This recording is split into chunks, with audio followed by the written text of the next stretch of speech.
Hmm? We're streaming sound? Okay. So we're good. Is that okay? All right. We're going to go ahead and call to order the Thursday, April 11th City Council meeting. Do we have any public comment on our closed session items?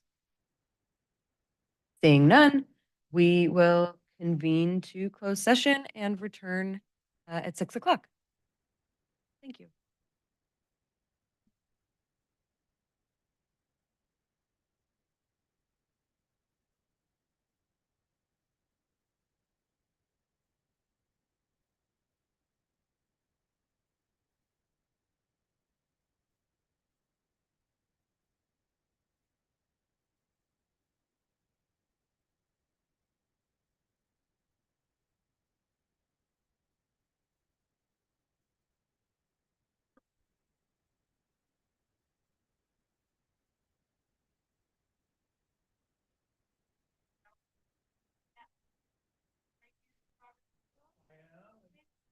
Richard with me, who's kind of my sidekick forever.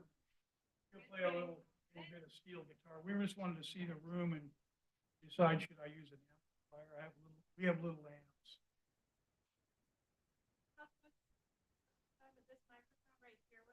Yeah, that would never.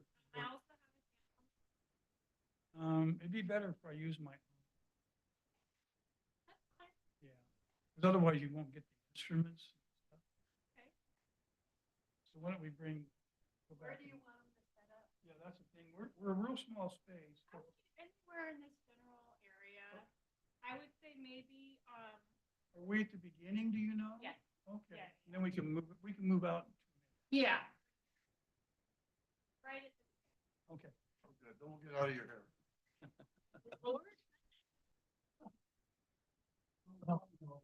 Great.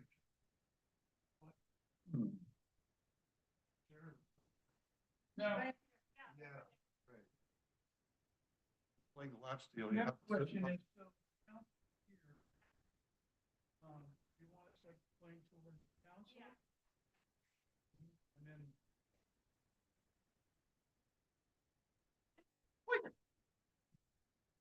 From the roadie. Thank you. He's the only one who gets paid.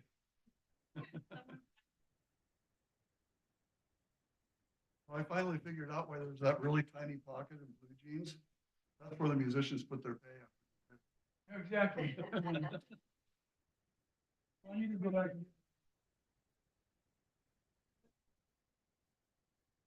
They'll probably want to.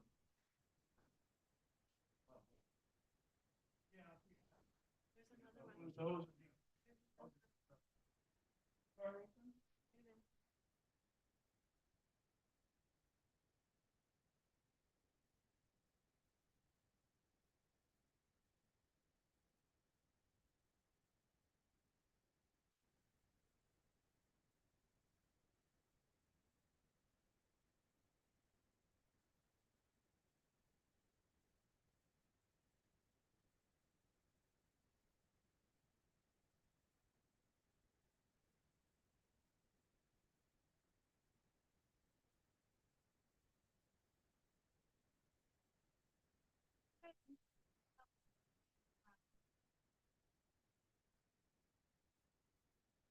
I think you got it handled. Thanks very much.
Hey, I just wanted to remind you, go pick up the batteries.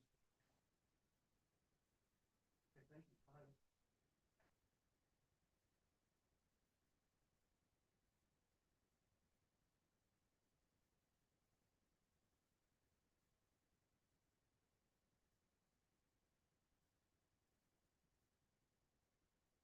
Oh, okay, right.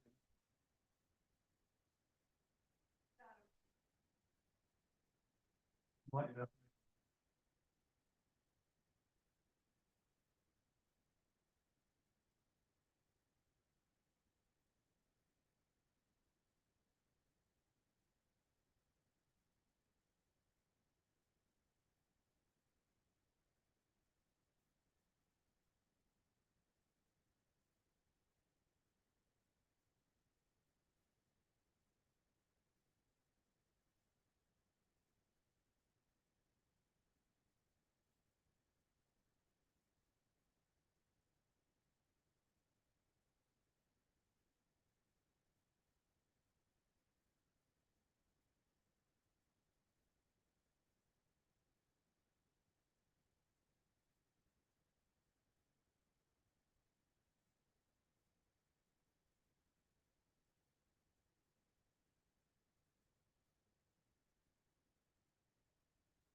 On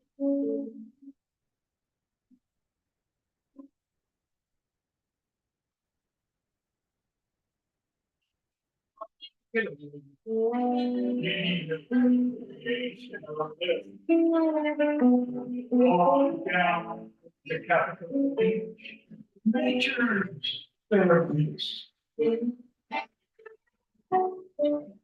umbrella, the seas, eyes, ears, dribble books and frisbees, the ocean satisfied. Capitol Day, Sunday, by the sea, sitting on a bench, feeling better. Capitol Day, Sunday, roll down. The ocean there, and the sunset moon.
Feel the ancient sparkling as the waves kiss the land.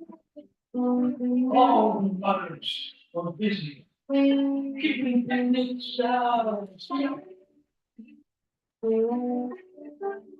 Dance up in the ice. The homestead in Spain. Walking down some pizza with margaritas in the can.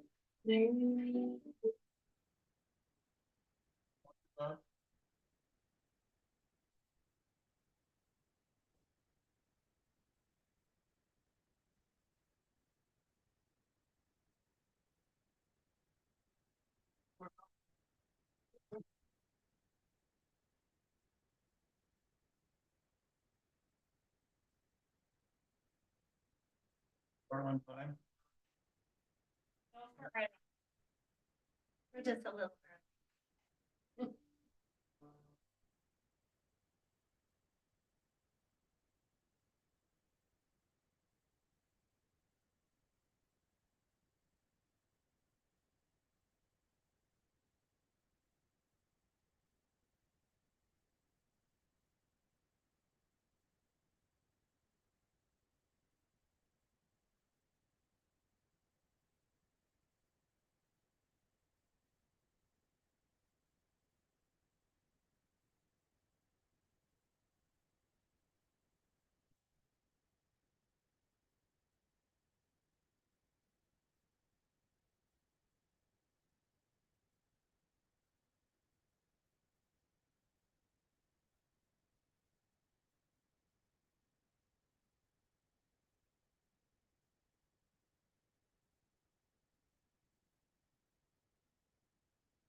I am, hi. Hi, I'm JR. Hi, JR, Richard, nice to meet you. Meet you. Like your hat. Hey, thank you. See if I can work myself. I'm not sitting in your seat. Hmm? I'm not sitting in your seat, am I? Make sure I can get out of these. I'm not sure I can, but I'll go there. Another little bit too comfortable.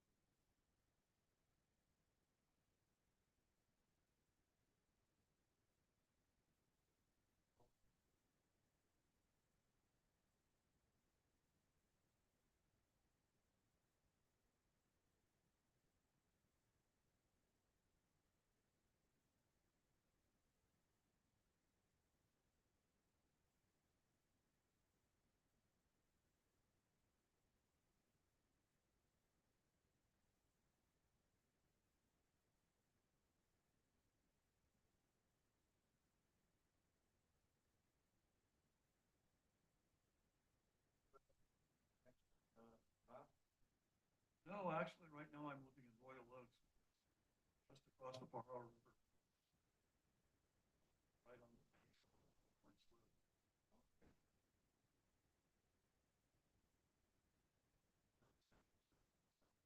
Thanks for backing them up. Oh, sure.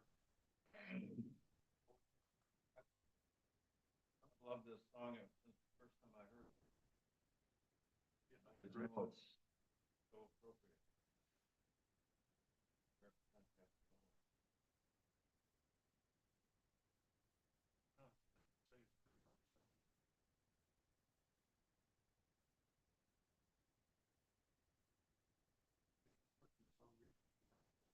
Didn't hear you. He had just written a song recently, actually. This song? Yeah, Well, he's been playing at the beach. yeah. I play with him when I can. I also have a place. I love it up there. Who's the guy that used to play with him? Played the cello. Oh, Cello John. Cello guy. He was really funny. Really? Superb cello. I played cello when I was in high school. Never was any good at it. Has a photographic memory. Play something for him once and play it back. Played. He around? I haven't seen him for a couple of years. You know, I'm not sure where he is. Last I heard, he was living somewhere. Cello John.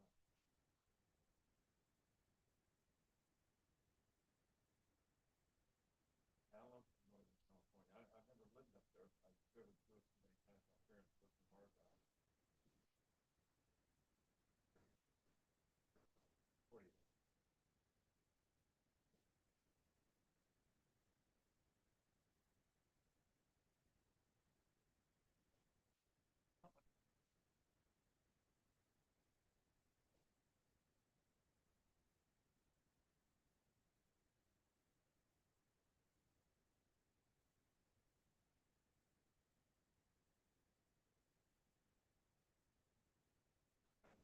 Going the way of the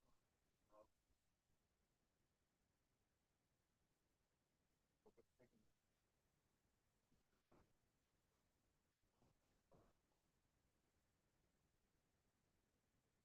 Really compressed format of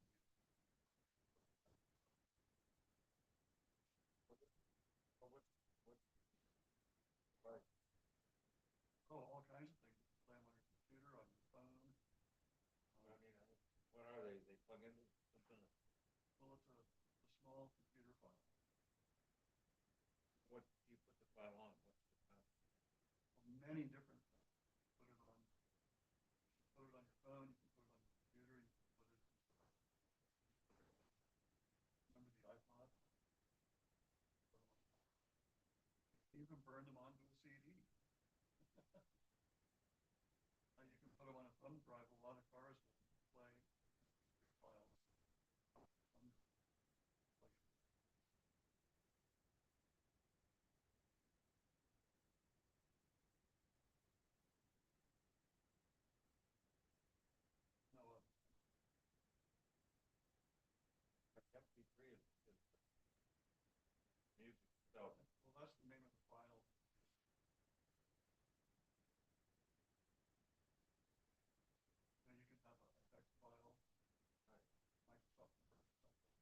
have to have something to set, Plan on it.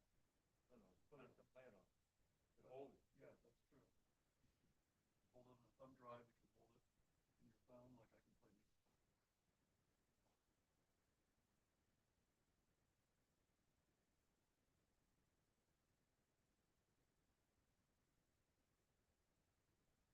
Don't stop. Maybe it's not stop. Got it, your sound system for final.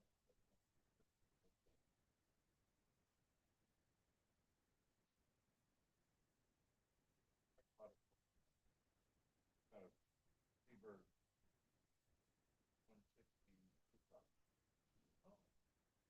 Oh. And I've got about 1,045 left.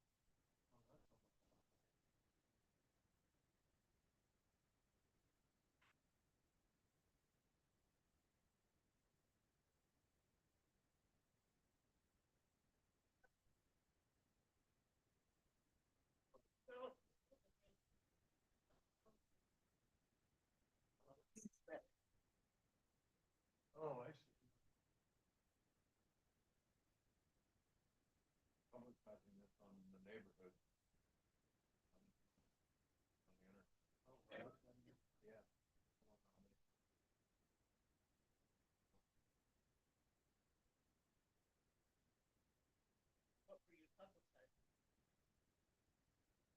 My friends and I are playing soccer.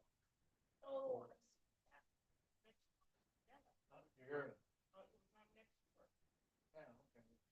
I'm the guy that put it on. that's a nice little video, I like it. Hmm? Nice There video. was no sound with the video. Yeah, no, On the video on his car? Great, because it wasn't on when I tried to play. Was there, yeah, I heard it. that excites me.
Sandy over.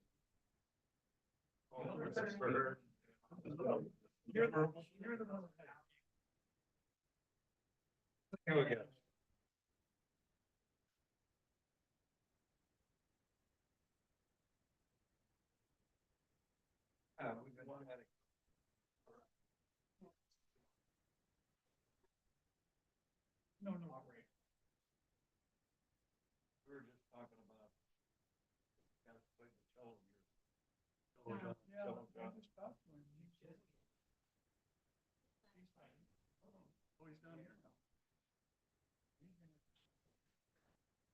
Okay, Mom.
It's metal. I kept thinking wood and I was totally No, metal. it's metal. That's wood also, but it's not.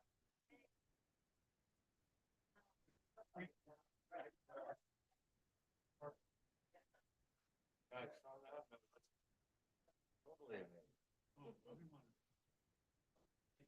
Yeah, that's what we have.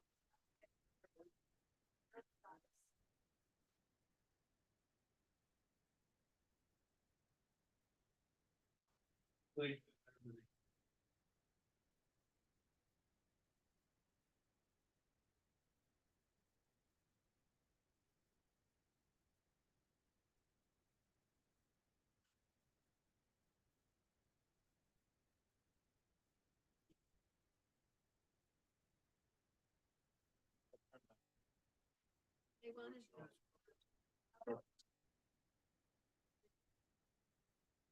Great. So this is. Right.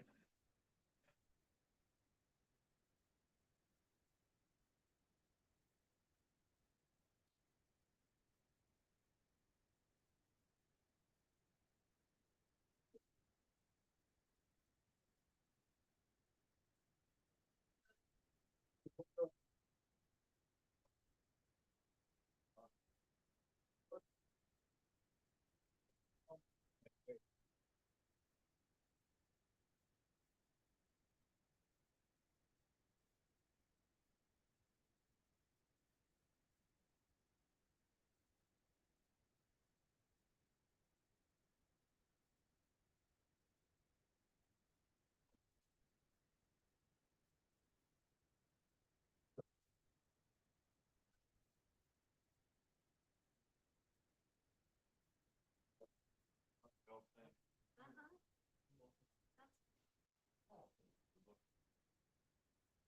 Sure. J.A.R. Yeah. That, that should be 33 years ago. Great.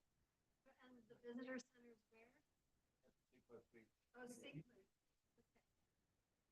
Yeah.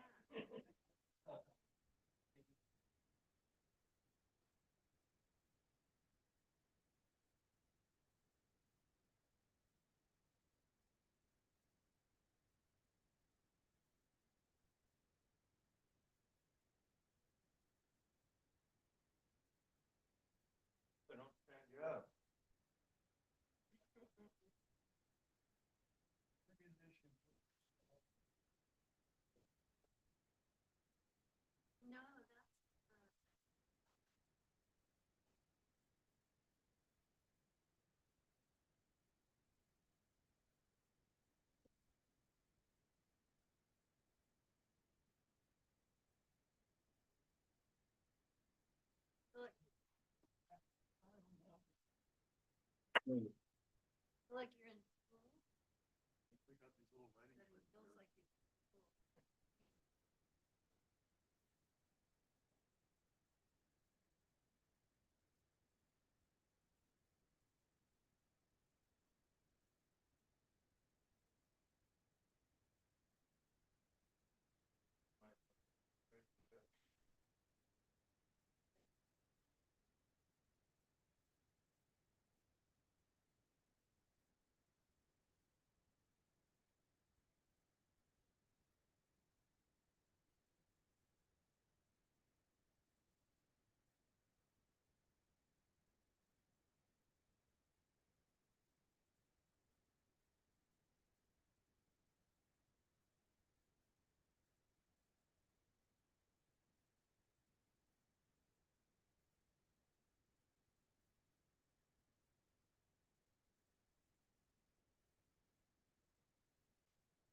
Wish I had- wish I had written picture, Yeah. and then it would come, right? Yeah. Yeah, but I don't know how to do that. Yeah.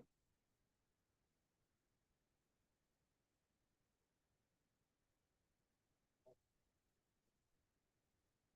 But should we come over and create Yeah, an album?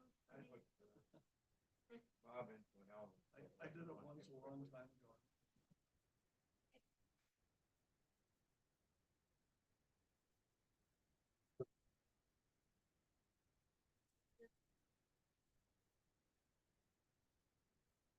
Well,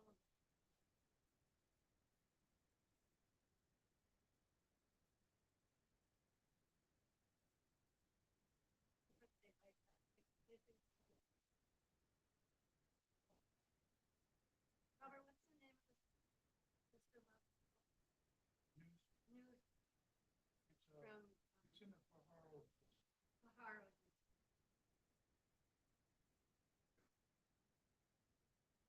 He's doing some, he's having them carve their initials.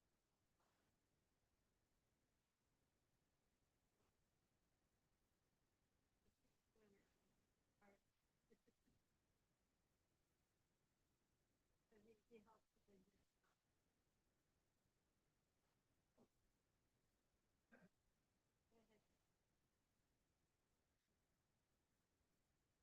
Forty kids and 12. Yeah, Doing archery. not all at the same time. They rotate.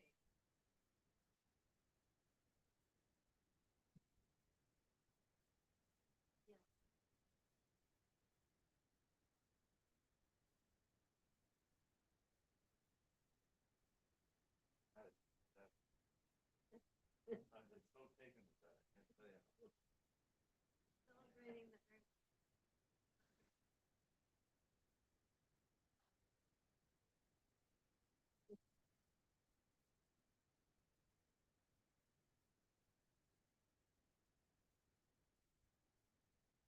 I'd like to. Robert made 5 minutes.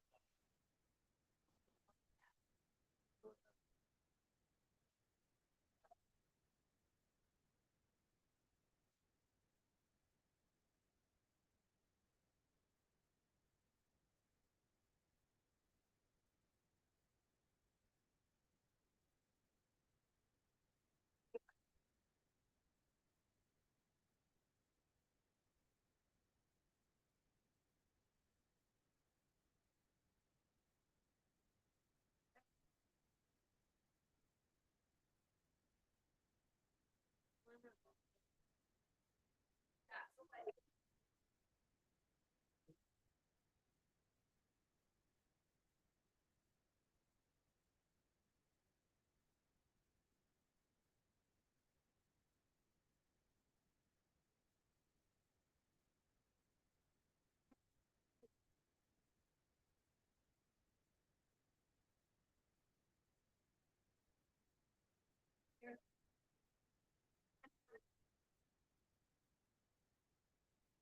Here. Probably. Yeah, it's a slab from our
CTV, if you can hear us when the musical performance starts, we need the cameras facing the musicians, if possible. Thank you.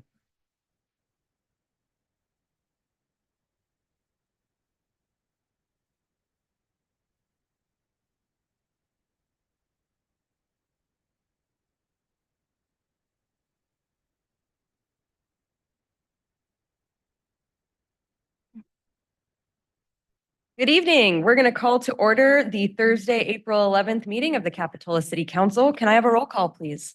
Councilmember Clark. Here. Councilmember Morgan. Here. Councilmember Peterson. Here. Vice Mayor Brooks. Here. And Mayor Brown. Here, thank you. If you could please join us for the Pledge of Allegiance.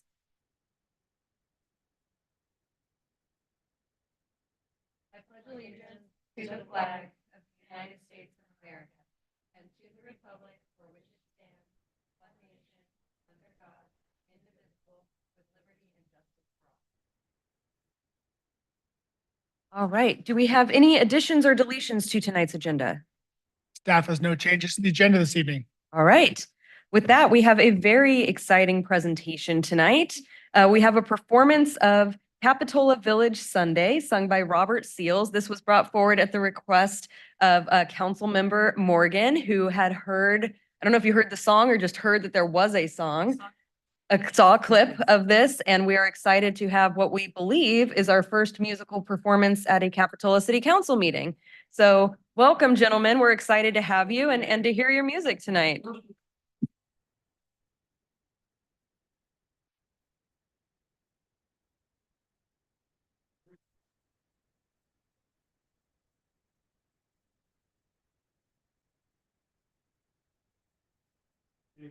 This one was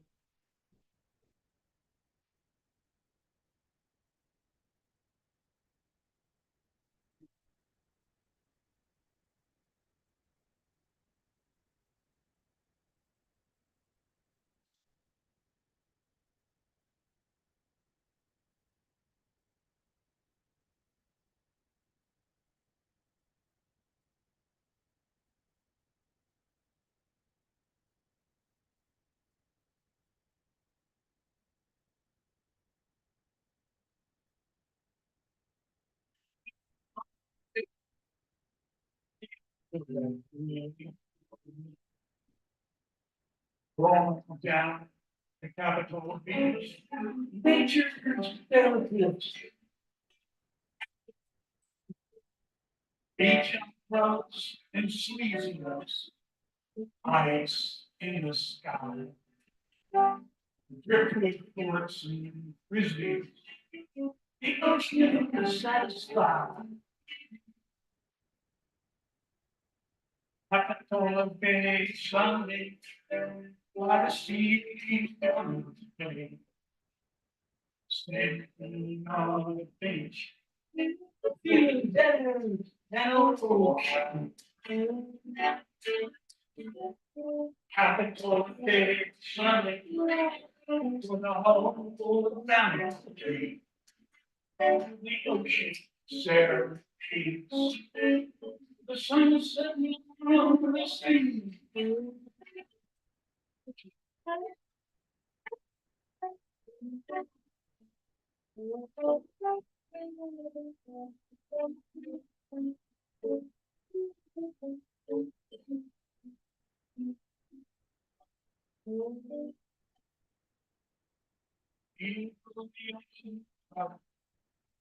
It's just the land. All the mothers are busy keeping picnics out of the sand. Dad stepping to the icebox and the homestead is sand. Washing down some pizza with margaritas in a can. I could totally get some, I see on sitting on it. Feeling better. No.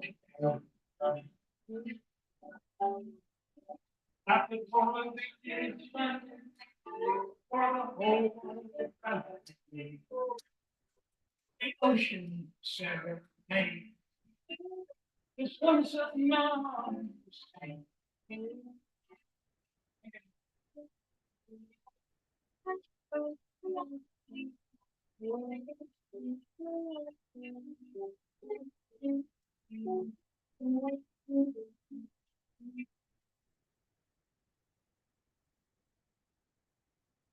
Well, the kids are running like monkeys. Footloose in the sand. Someone's playing in the ball with a boombox in their hand. When the sunscreen starts looking so far, how do the kids and all that stuff get back into the car? Sunday, by the sea, beyond. Steady, on the fence. Better than we know. I think all of that Sunday,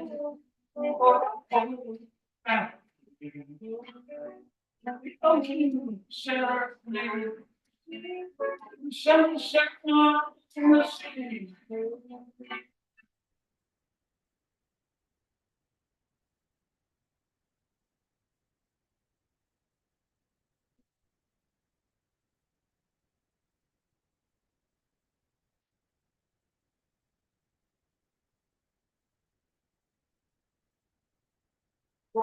Must be show. Ready up, yes, and they.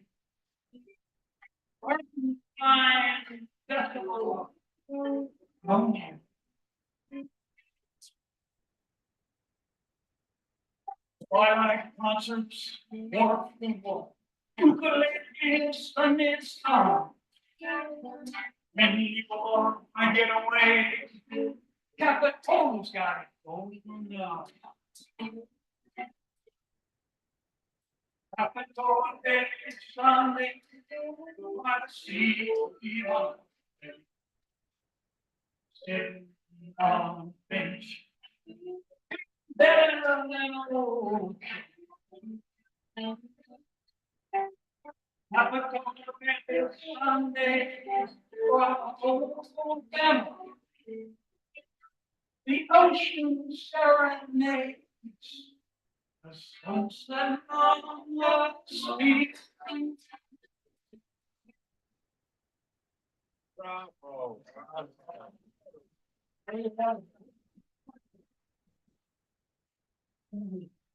Thank you, gentlemen. That was wonderful. I don't know if we have a city anthem, but sounds like we might now.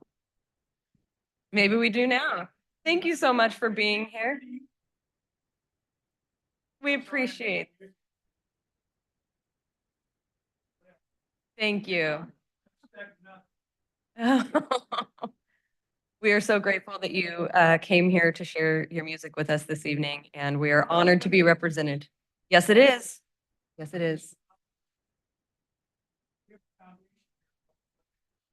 Here, sir, if you want to come up to the microphone, because people online aren't going to be able to hear you.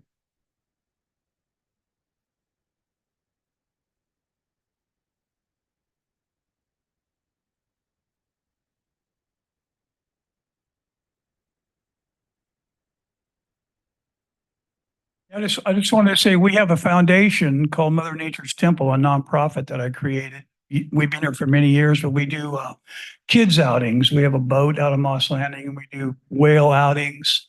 We work with probably over 100 schools. And like today, we had 40 kids up on our land. We have 50 acres up out of on Old San Jose as well. So we're really involved with the community and, you know, all this is very important to us. But anyway, thank you. Thank you. Any comments, council?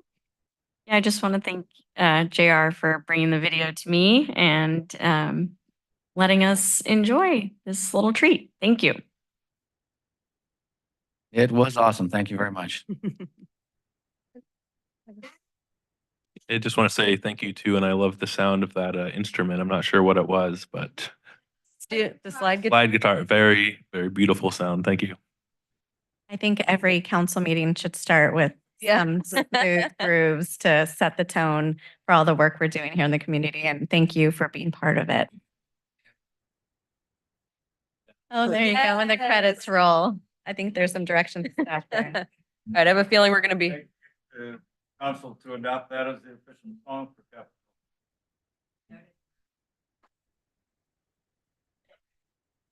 Am I allowed to do that by decree? Seriously? I'm asking the attorney. Brown. The risk is low? Okay, by official mayoral decree, I think we've adopted Capitola Village Sunday as our official city song. What? All right, we have a song now. I love it. Okay, the rest of the meeting seems not quite as like festive now. Okay, any report on closed session? Good evening. We had a closed session on the item on the agenda and no reportable action was taken. Thank you. Move on to item 5, additional materials. It looks like we have some additional materials this evening. Staff provided one additional email related to item 9B to the city council before tonight's meeting. The email is available for public review online and in the back of the room in our agenda packet. Presentations for tonight's meeting were also distributed. Thank you. All right, we're going to move on to item 6, which is oral communications by members of the public. This is an opportunity for members of the public to address the council on anything that is within the purview of the council, but is not being heard on tonight's agenda. If you would like to speak, please approach the podium. Yes, please. You'll have 2 minutes. We ask that you state your name for the record. I'm sorry, we have 3 minutes. My apologies. State your name for the record if you would like it included in the record. And thank you. Welcome. Hi, thank you for having me. My name is Alex Fowler. I worked with Lisa Murphy to install the pump track at McGregor Park. I also worked with Larry Laurent for several years to maintain it. I noticed that there was a fallen tree from this winter storms, a big eucalyptus tree that fell onto the pump track. And that damaged the track, but then also the crew that removed it, their equipment, the skid steers and excavators, when they're removing the tree, damaged the track even further. And so then also I noticed the skate park, the concrete pad that the skate park is on, collects all the rainwater and funnels it right through the pump track. And so I'm here to ask the city to commit funding to, improve the drainage, as well as to direct city staff to evaluate the benefits of a paved surface. I see that the skateboarders also use the dirt pump track, and the skateboard wheels break it apart and cause further maintenance issues. And so I just want to make sure that it's like an inclusive facility. We can asphalt it, and that way we don't have these issues anymore, and it'll just be good for generations to come. And that is it, really. So yeah, I'm just asking if the city could commit funding to it, and then I want to direct city staff to evaluate the benefits of a paved surface. Great, thank you. Do I need to sign this? I think that's up to you. Okay. Julia, right? Not required, but you are welcome to do so. Thank you. Thank you. Hi, welcome. Hi, my name is Goran Klopic. I live here locally, not too far away in SoCal. I play basketball at Jade Street Park almost every day. And I have observed that sometimes vandalism happens inside the men's restroom. I don't go into the female restroom, but that's another issue. What I like to point out is there are kids that play on the playground at J Street Park, and it's a little bit iffy if something like that is happening, vandalism or destruction of property. Um, Something else that I want to bring up, I'm not proud of that to talk about, but it's necessary. This is the illegal drug distribution by a business here in Capitola Village that was done in the past. And that was Baybar in the past that I talked already to some police officers about this, and they're informed who the people are who are were involved in this. Thank you very much for listening. God bless you all. Take care. Thank you.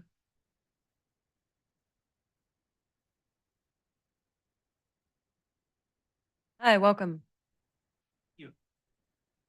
Good evening. My name is Nick Hart, and I'm the founder of a local youth nonprofit called Flow.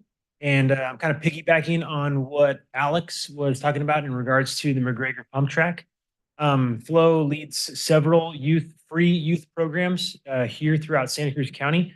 And one of the programs that we run is Flow Skate that happens at McGregor Skate Park. And as well as skating, we also have biking, but with the damaged pump track, we have not been able to use that since it's been damaged. Students have even tried to like rally and try and like, okay, can we repair this in some way? Just too overwhelming of a task. We've got some really, really talented riders that completely avoid the track now because it's just not, it's not rideable. What Alex and I are hoping to propose and to really kind of make a win-win-win situation is we would love to make this a far more inclusive park. A lot of our special needs friends that we work with, we've done separate programs with them and given them an incredible experience and opportunity to skate and to ride with assistance. With a paved pump track, we can open that up to everybody: skateboarders, scooters, bikes, moms with strollers taking their kids around, kids in wheelchairs. It could be absolutely incredible, and a weatherproof project of that as well. So thank you for your guys' consideration, your time tonight. Thank you.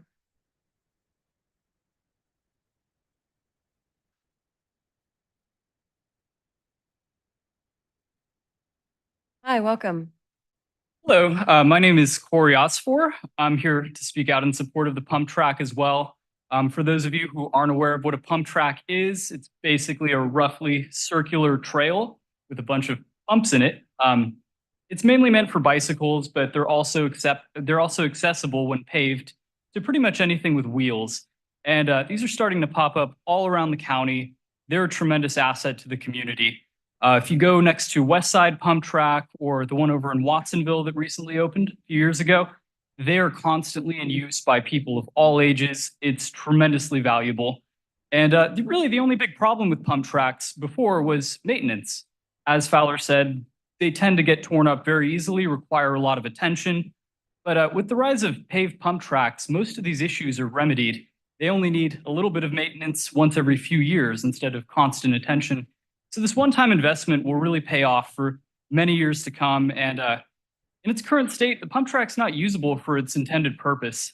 It's somewhat of a wasteful use of public land, in my opinion, that's highly visible from the freeway. So right now, it's not really doing us any good. And I would really like to see that brought back to life so that everyone can enjoy it. Thank you. Thank you.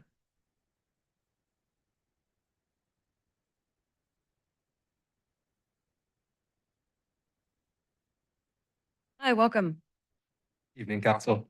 Thank you, everyone, for being here this evening as well in the Capitola community. My name is Kyle Josephson, and I'm a resident here in Capitola, and I'm here to speak about the pump track as well. I think that we're very lucky to have such a great community asset here in Capitola that provides some great recreational activities for all generations.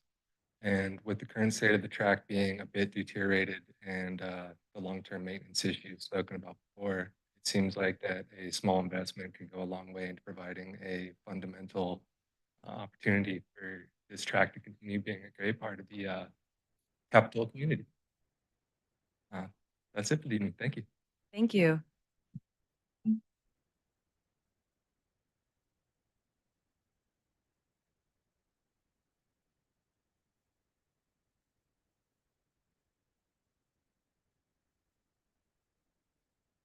Hi, welcome. Thank you, Marilyn Garrett. I don't know, pump tracks are for young, agile people like this, but as an old lady who just likes to go walking and have other activities in the park, doesn't appeal to me. At your last meeting, you approved automatic license plate readers. And I want to thank Mr. Peterson for his no vote. I looked in the files I had about the surveillance state we're living in. And I came across some articles in the Good Times from 2014 by John Malcolm. And I'd like to quote a little bit from it because I think it applies to the last meeting. These issues shouldn't be hashed out on the day of approval. There should be a public debate before funding is sought, says Nicole Ozer, Policy Director of Technology and Civil Liberties for the Northern California ACLU. Quote, what we're seeing in Santa Cruz is happening in a lot of communities around the country where there's a lot of federal funding being made available for surveillance technology, unquote. Because the money is coming from the federal government, it sometimes circumvents the normal debate and oversight that might occur in a budget process. So true. My friend who was here last time, she didn't have time to read her whole statement, but one of the figures she had was that approximately 1% of all these photos are taken supposedly for finding stolen cars. Only 1% are where they catch someone. And I was thinking, I was a public school teacher for 30 years. If I were 1% effective in teaching children, I wouldn't have been teaching. Activists also from the ACLU say Alpers have already been used to monitor the activities of political activists. Moreover, a lawsuit is pending against the city of San Francisco by Denise Green, who is handcuffed and held at gunpoint after a San Francisco police, ALPR, mistakenly identified her Lexus as stolen. The ACLU has also expressed fears that images could be used to track people. I think this needs to be revisited and have a large public discussion. Thank you, Ms. Garrett. We appreciate your comments. Any further public comment this evening? Hi, welcome. Good afternoon, everyone. My name's Kyle. I've been a resident of Capitola area for about 3 years now. And what brings me here tonight is advocating to hopefully have some funding and some effort and energy taken towards our pump track. As everyone has said here tonight, we all enjoy cycling. We like to see a little effort gone towards the current state of it right now, being in disarray. It affects everybody. We all like to use the facilities that are here in the city, and we would just appreciate it if you could just consider that. Thank you. Thank you.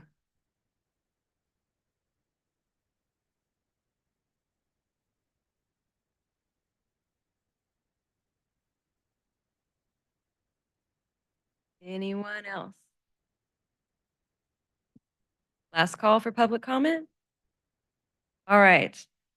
Thank you. All right, we will move on now to staff and city council comments. We'll start with staff. Any comments? I don't think we have any comments this evening. All right, we'll move on to city council. Any comments on this end? Councilmember Clark, Councilmember Morgan? Yeah, it's Tuesday, we did our little ribbon cutting on our B-cycle docking station, actually the one that's over on Cliff Drive.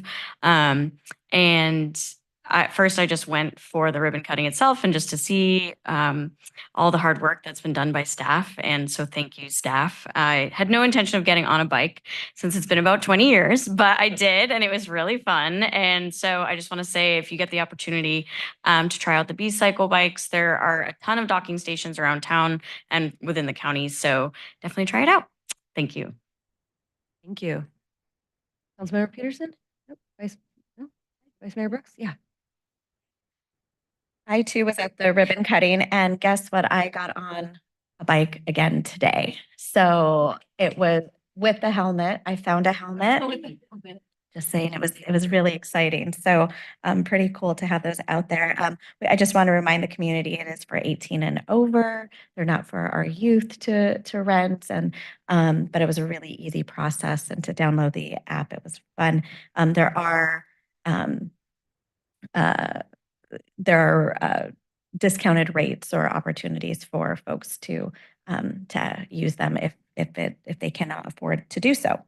I'd also like to ask staff to ensure that our feminine hygiene dispensers are filled regularly. I've brought this up a couple of times, and every time I check, they are not. And I know it's been council's direction to continue to have those filled.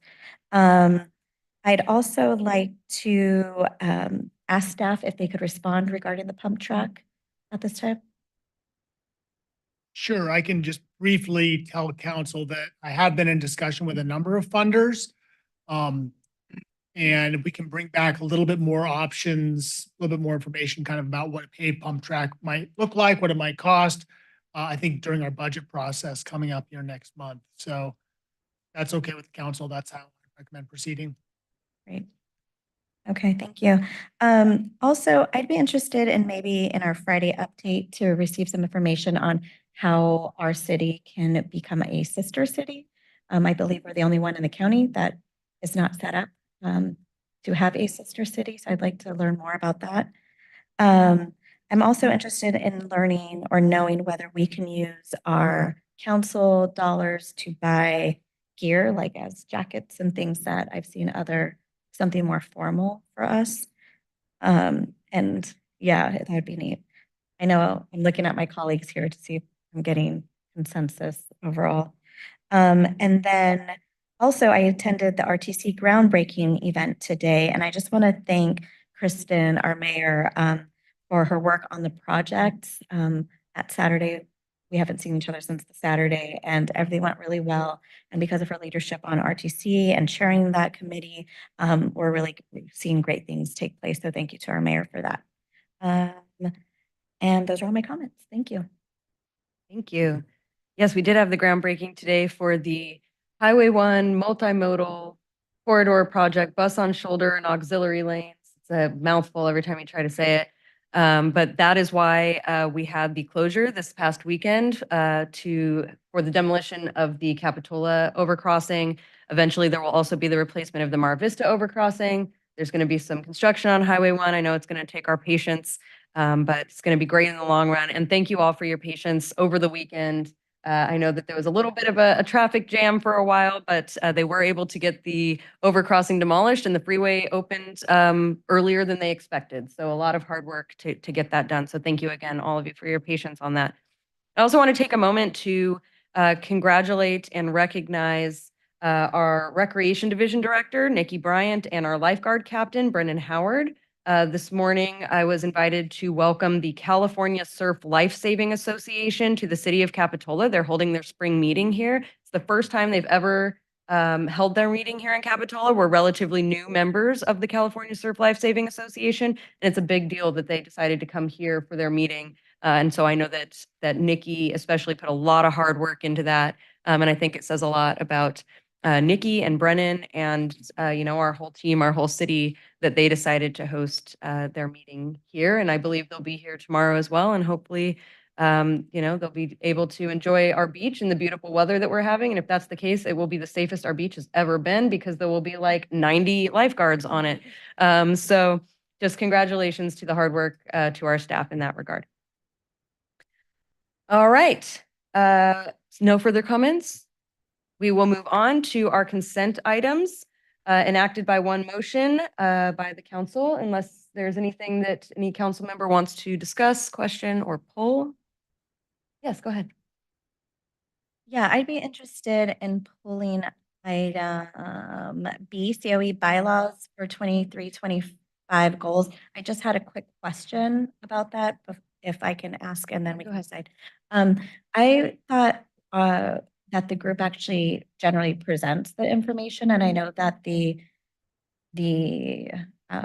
climate action plan is a goal that we've assigned for this year, and so I'm just curious whether, and I know Councilmember Morgan, you sit on it, is this something that generally gets presented to us rather than just in as a consent item?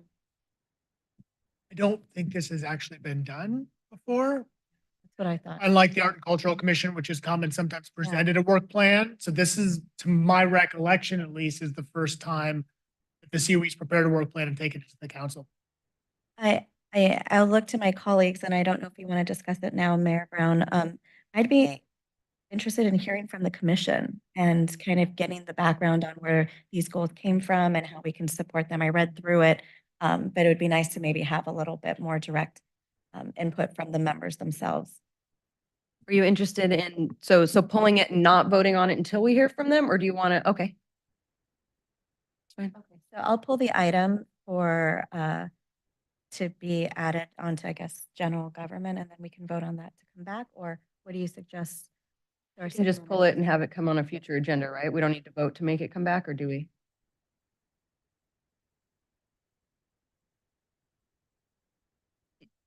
Technically, you would, I mean, you could just pull it and there would be no motion to approve it. So, and then the direction to staff would be to bring it back on a future agenda.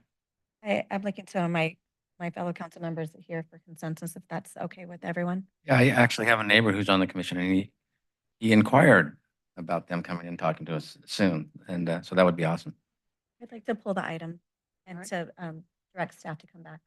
Thank you. Great. Any further question or comment on consent? I'll make a motion to approve consent items A and C. I can second.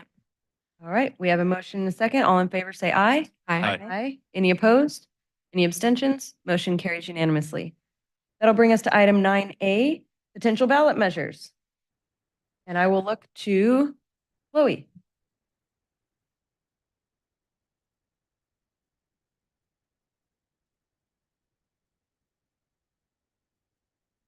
Thank you so much, Mayor Brown and Council. Hi. This is going to be a brief presentation on potentials for the coming ballot in November. So as you recall, through your contract with EMC Research, the representatives from that firm presented polling results at the March 14th meeting. And just a very brief summary, the overall results that they pulled regarding several different options for ballot measure were optimistic. Voters are generally optimistic, and they believe in the city and the way that we're doing our jobs and are performing our functions. The majority of voters recognize a need for additional funding for the city. The top priorities of voters based on the survey were determined that maintaining public safety response, roads, sidewalks, and bike lanes, and the beach and new wharf were the top priorities of the voters polled. And ultimately, there was support above the regular threshold for renewing the expiring Measure F tax. And support for a potential bond measure was closer to the 50% range. And that sort of measure would require a supermajority. So that wasn't as promising. That's just a brief, oh my God. I'm sorry to laugh. It's so small. I apologize. It's just like seems really silly, but this is our 10-year budget forecast prepared by Finance Director Malberg. Thank you. I did not prepare this myself. But the gist is, and if you want to go to next slide, I think it will just pull up a graphic here. Yeah, if we want to focus in. So you've seen this in your packet, hopefully where you were able to read it. But the idea here is we have kind of a white and then a yellow and a green row. The topmost row is where we are now, assuming Measure F will expire in 2027, which is kind of operation normal. That's what's expected and what will happen if nothing further happens with the ballot measure. The yellow rows in the middle are extending Measure F if that were approved. So extending the quarter-cent sales tax, how would that impact our general fund for the next 10 years? And then this last option in green is replacing Measure F with a new tax measure at the 0.5%. And so you see how the numbers change. And the general distinction I want to point out in the red box is, as you can see, we're doing okay for the very near future. But as you get into years 2027 and beyond, things start to look a little bit more concerning, especially under Operation Normal with the measure, Measure F expiring in 2027. I do want to just pause and ask if our city manager wants to add anything. Okay, great. So and if there's questions, that's fine. So moving on, options, right? So we did the polling to see how much appetite is there in our likely voter pool regarding approving any kind of taxes. Now we kind of know where they're at. So what do we want to do? What is council directing staff to do? So there's two primary options as outlined in that forecast. One is extending Measure F. So that would allow for about $1.1 million a year. Again, that would maintain the current general fund revenue of the existing tax beyond 2027. So that did, again, like I said, poll very favorably with 78%. I mean, that's very favorably. That's a high margin of support.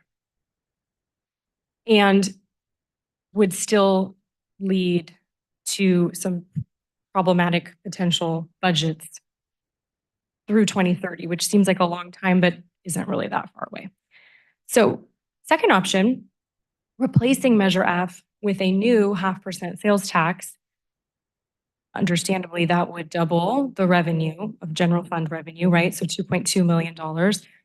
That's would be adding over $1 million in new general fund revenue. The language that would be kind of recommended, if that were the direction council wanted to go, would be using language such as replacing an existing tax, which could be more, that could probably garner more support than using language like approving a new tax. You're replacing something that already exists, would be more palatable to likely voters. And this would resolve the current long-term budget projections of having like deficit and having not as much in the general fund. So moving on, some other things to consider. We do know, staff does know of two official measures that are going to be on the November ballot in our local area. So there's a regional clean water and wildlife protection. I believe that's a bond as well. Parcel tax that would be on the ballot if council directs staff to move forward and to place a measure on the November ballot. This would be there as well. And we did learn pretty recently that the Central Fire District is putting on a general obligation bond. So that would also be on the ballot. And there's potential, this is a very new information, that the school district is also placing a bond on the measure. So it's always important to consider what are voters already going to be looking at, so that there's not too much of a distraction. So we wanted to be transparent about that, what we do know. So with that in mind, I'm just really here to hear from you and see what direction you want to go in based on what I've just presented and what was in the staff report. So you have options. I'm curious what your thoughts are. So replacing Measure F with a 0.5% measure, a simple extension of Measure F, if you're still interested in a general obligation bond. And I think we have some language we can look into, but it's really just for me to hear council's discussion on this. So thank you very much. And if questions, I'm here, and city manager's here to answer. Thank you. We have questions. Yes, go ahead. Yeah, I was just curious if there was any polling done on how additional like bonds or tax measures on the November ballot would impact our percentage of approval? That's a great question. So not specifically regarding these additional, the known factors. However, I would say that the research is done in such a way, even within the two ideas that council directed us to pull, for example, extending Measure F and a general obligation bond, the order of those questions were done very purposefully to show the impact of, you've already heard about a tax measure, how would you support a general obligation bond as well? And that there's clear impact in the results that didn't necessarily help someone want to also approve an obligation bond. I think that's. Yeah, no, that's really close to what I was asking. You don't have any idea of like the percentage drop with approving two tax measures? Not off the top of my head, but we could look into it, absolutely. Thank you, Chloe. Can you just define replace? What that means, how would that, when, what years, and all that sort of stuff. If you can define the word replace for me. That's a great question. And I think I know what you're asking. So that would mean upon approval by the voters, Measure F go away, and it would be replaced with Measure, whatever letter we get assigned, for a half cent. So it would go into effect January 1st, 2025. So instead of Measure F continuing to 2027, this would essentially replace it effective January 2025 to start it. So it's not a double dip of our constituents' money or taxes. Exactly. Okay. And do we know what those numbers look like? What's a half cent in comparison to where we are right now with what our constituents pay for Measure F? Do we know the differentiate? Is that 86 cents or per household or per soul or? That's a great question. I do not have the answer. Do you, Jamie? So in general, Capitola is actually a net sales tax attractor. So in other words, we receive more sales tax than our residents pay out by a factor of about 3 to 4, depending on how you look at the numbers. So the increase, if you will, would be if it's $1.1 million increase. If you figure the Capitola voters are paying between a third and a quarter of that, so that's maybe $250,000 to $300,000 that Capitola residents will be paying. Those are very approximate numbers, but I think that's kind of gets you in the ballpark. Okay, that brings me clarity because this in fact is a sales tax. It's not a direct tax like one would see like on a bond measure if like SoCal put something that it's on your like taxes. This is a tax that's spread not just to our community members, but people who live throughout the county and visitors and tourists. Is that correct? Yes. Perfect. Thank you. Those are all my questions. Questions? Yeah, go ahead. We go back to the 0.5% versus the 0.25% on the polling. So the Measure F got 78%. Yes, so I want to be clear, at the time that the contract was made and that EMC Research did their polling, they'd been directed to poll regarding extending Measure F and the potential of a general obligation bond. So there was no official polling done regarding a half cent, correct? I thought that I heard you said something was only 50%. That was the general obligation bond. Yeah, that was my question. Okay, I did some quick math. And so if, based on what you're saying, the $250,000 a year for all Capitola residents, it looks like that's about $25 a year more per resident. And that's like 6 cents a day. So that's what we would be asking for an increase if we were to replace. Since Measure, so I guess we would be in the replacement, I'm trying to determine, so Measure F is a general sales tax. It just goes into the general fund. And I'm assuming the replacement would be as well. So this would require a majority vote, not a 2/3 vote. Okay. Okay, I think that was my only question, just confirming that the replacement would be general tax. All right. Any other questions before we go to public comment? None? Okay. All right, we will open this up for public comment if there's any member of the public that would like to address the council on this item.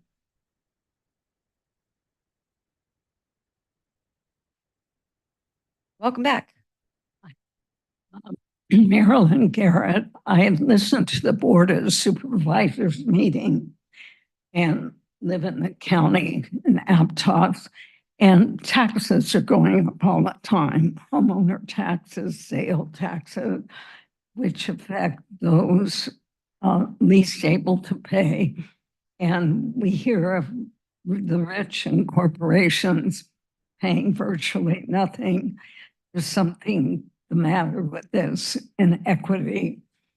Also, about half our taxes go to the military industrial complex and wars.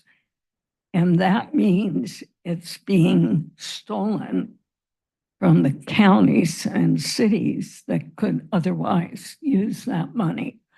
Some of the figures are astounding, like I should have some of the figures, but it's like hunger could end with redirecting the military budget. That's one thing. Also, the county at their last meeting, looking at their the budget, there's been so much spending for the disasters, the weather disasters. It's huge. And the county's not getting reimbursed by FEMA. So that's another problem. And I'm convinced that the really extreme catastrophic weather conditions are not all natural disasters. An excellent source of that is listening to geoengineeringwatch.org and watch the video, The Dimming. That's Dane Wigington. And it's all factual. He lists the patents that Lockheed Martin and Raytheon have to alter the weather warfare. So that's another thing to investigate and to stop these weather intervention operations. I understand the state of Tennessee just enacted something that's a model to stop these operations. So I remember hearing an interview with someone from Share the Wealth campaign. I thought, gosh, that sounds good. Share the wealth. I mean, I didn't make millions as an elementary school teacher, but some do.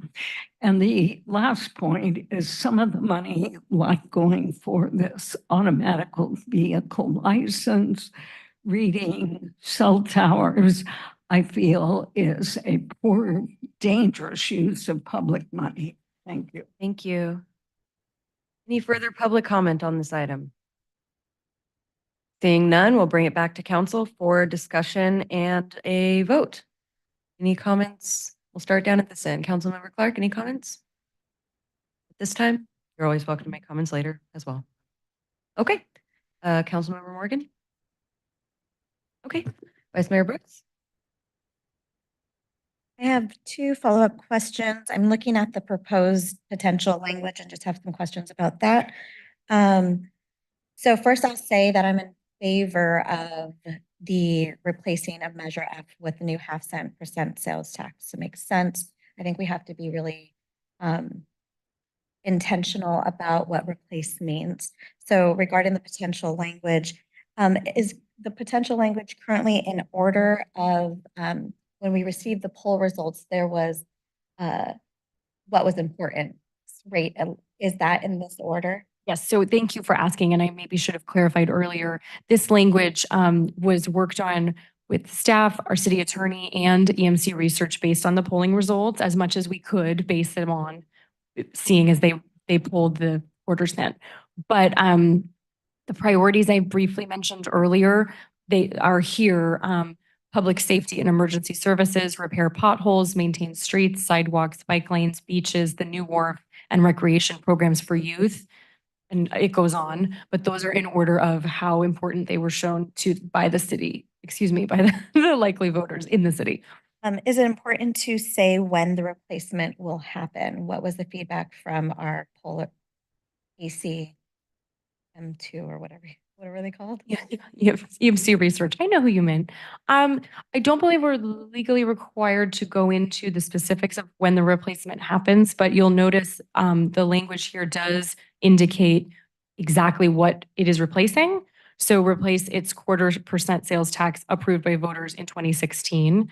So that's very specific and kind of, I believe, needs to be in there. I would agree with our council member that it's not specific on when the replacement happens. I think that's just really important for our voters to know that it's not a double dip. And so I see our city attorney. Yeah, so along with this will be an impartial analysis in the ballot, which I will write, which will explain exactly that the 0.25 would replace the 0.25 and we can say an effective date in there. We're limited by number of words on our ballot measure. It's not just number of words, it's sort of trying not to put too many concepts in one ballot measure. Yeah, it's a lot of concepts. And along that line, you are not tonight being asked to vote on this specific language. It'll come back to you in a resolution, my guess is in June? June? Yeah. Have time. When you vote to put it on the ballot. So can you tell me a little bit then more about the 10 years and where that comes from? Yes, and so this is another element that we're more than happy to have feedback from council on the 10 years. So I think generally, and we did speak with the experts on this, it is positive to have an end date that makes voters feel comfortable and not feel like they're being asked to approve something in perpetuity. That can also be targeted by potential opposers of the tax and used to discredit. The 10 years, I do have the language, if you're interested, of when voters last approved current Measure F, and it was around it was in a 10-year timeframe. So that was like a proven timeframe. However, I will also add that the EMC reps mentioned that an 8 or 9 year timeframe can be attractive to voters because it doesn't, for whatever reason in our brains, that doesn't sound as long. 10 years could sound long to folks. So that was some feedback we did receive. So it's really like our city attorney said, it's up to your discretion and not necessarily that we need official approval now. But if you do have strong feelings on that, it'd be helpful to know. I don't have strong feelings. What I have strong feelings about is the multiple other ballot measures that are going to be on the November ballot. And I definitely want this to shine through. And so I'd be curious in knowing what I know bonds are different than the others and different than this, and if there's timelines and how that all adds up and what that would look like with this language in comparison to like what they're proposing. I think that would just help us kind of create better and stronger potential language for our voters to understand. My last question, I always say it's the last question, but I lie. They keep many as you want. I believe that there is a new bill of something coming up, and I was hoping our city attorney can speak to that. There are a few. Potentially, well, they'll be on the ballot. One is a CBRT measure, the California Business Roundtable measure, which would really dramatically alter city finance. It would primarily apply to charges that are not taxes. So it would change what a city can determine, what charges a city can levy on residents. So for instance, it would change the city's ability to levy fees for whatever use of a facility or rates, things that don't necessarily have to go to the voters. The methodology for computing those would be changed, and it would require that they all be reasonable and could not exceed the minimum cost to the city of providing the service. And it would put the onus on the city to prove that it was reasonable. So it could really impact the city's ability to sort of function financially. And it also applies retroactively.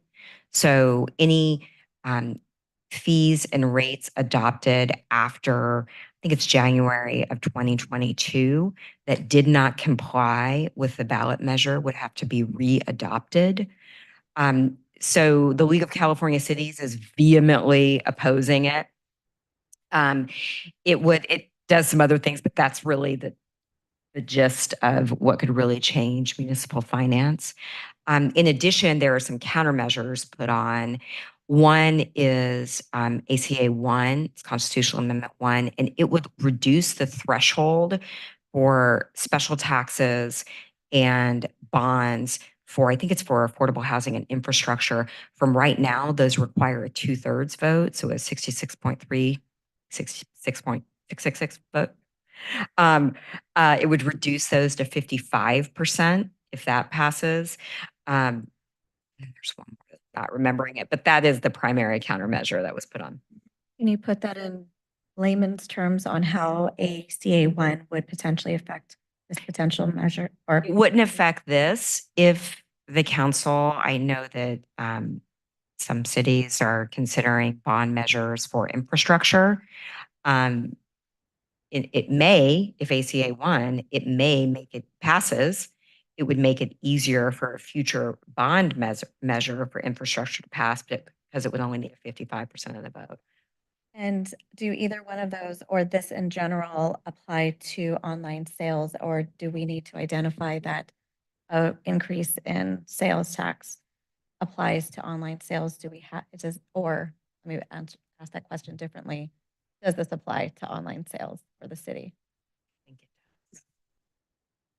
And do we need to ensure that? Because I know we had some questions before. It does. It does. To the extent that online sales providers are complying with California state law, it does. And so we do receive our district taxes from Amazon, for example, and other big online retailers.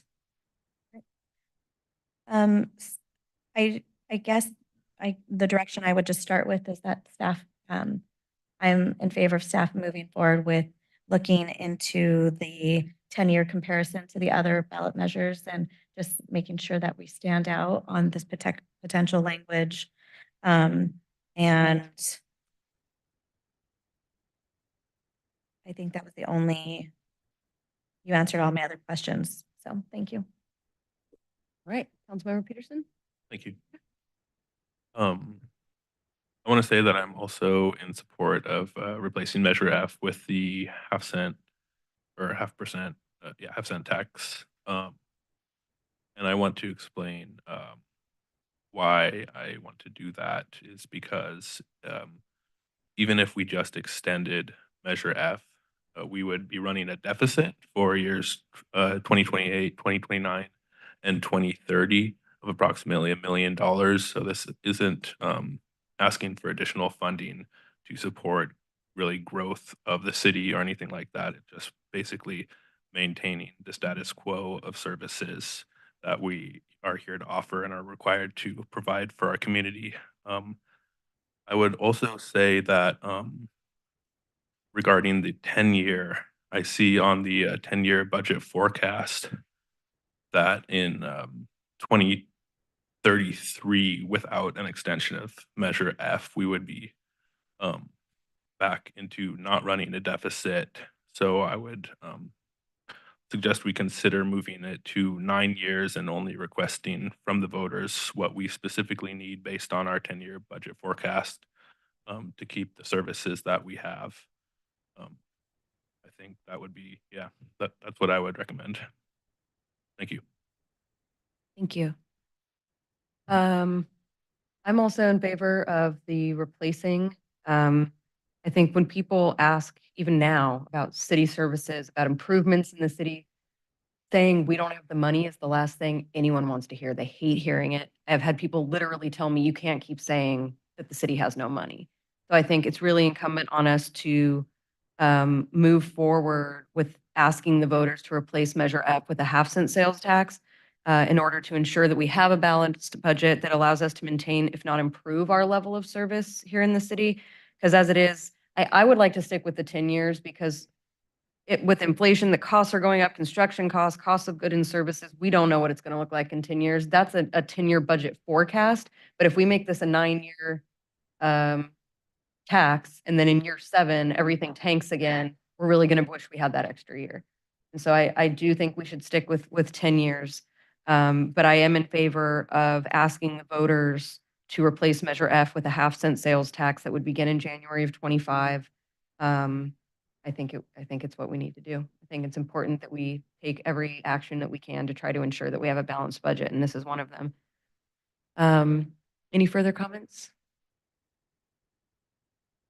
Yeah, I too like the 0.5-cent sales tax. Having $2.2 million is a lot better than 1. However, I think we have to be cautious that with the other bonds out there and the other things going on, that we know replacing Measure F, it sounds like a pretty much for sure thing. And we need to look at what it will be going after the 0.5%. Just a thought I was having. I think it's something for us to maybe do a little more research on it and see what we can come up with. One factor to keep in mind is that Measure F expires in 2027. So if this measure were to fail this time around, we'd have one more shot before the expiration to just do a renewal. So I don't know if that helps assuage your concerns to some degree, but there would be one more opportunity. I'd hate to not get anything. But yes, just thoughts going through the mind. Thank you. Yeah, I'm also in favor. I'm fine with the 10-year option. Unless, I guess maybe this would need to be followed up by a little bit more like individual information on the other bonds that are potentially going to be on there. You know, how long are those going for? Things like that. What are the costs?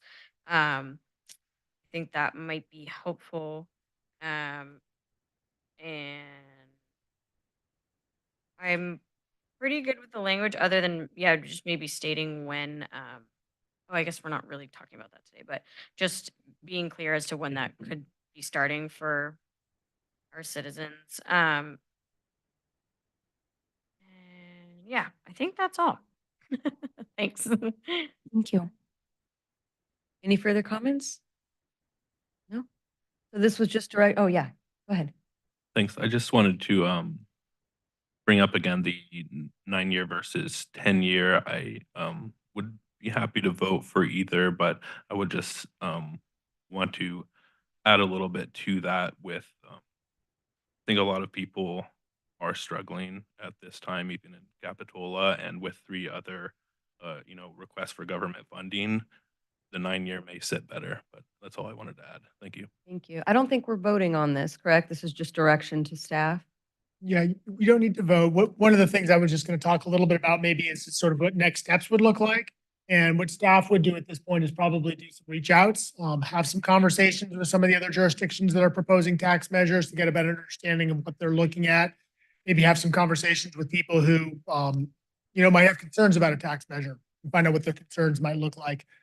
And then ultimately come back to you. And, Councilmember Peterson has a point about the 9 years versus 10 years. And there is, as the pollster said, that extra year, sometimes people put like unreasonable value on that last dollar, right? When you go from, or the last penny, when you go from $9.99 to 10. And so it's something to look about and maybe just keep an open mind about as we do the conversations, when we come back and we look at it, we might say, hey, that might be something we should consider, or 10 years is a good number. All right. Thank you. Yeah, I would add to that if we do get more information on the other ones that are going to be listed, if that is going to make it more attractive, then if we can get 10 years out of it, I'd be glad to get 10 years. But if we can see that the numbers will look better or it will be more attractive, then I'd like to see if we can kind of do like some algorithm of how that would look for us. No. Any other comments? No? All right. Does staff have sufficient direction? Do. All right, great. Thank you. We're going to move on to our final item this evening, item 9B, Wharf Resiliency and Public Access Project Update. And I will welcome Jessica.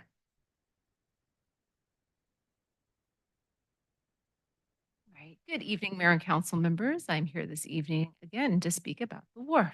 Next slide. So for anyone who may not be aware, we currently have a wharf project going on.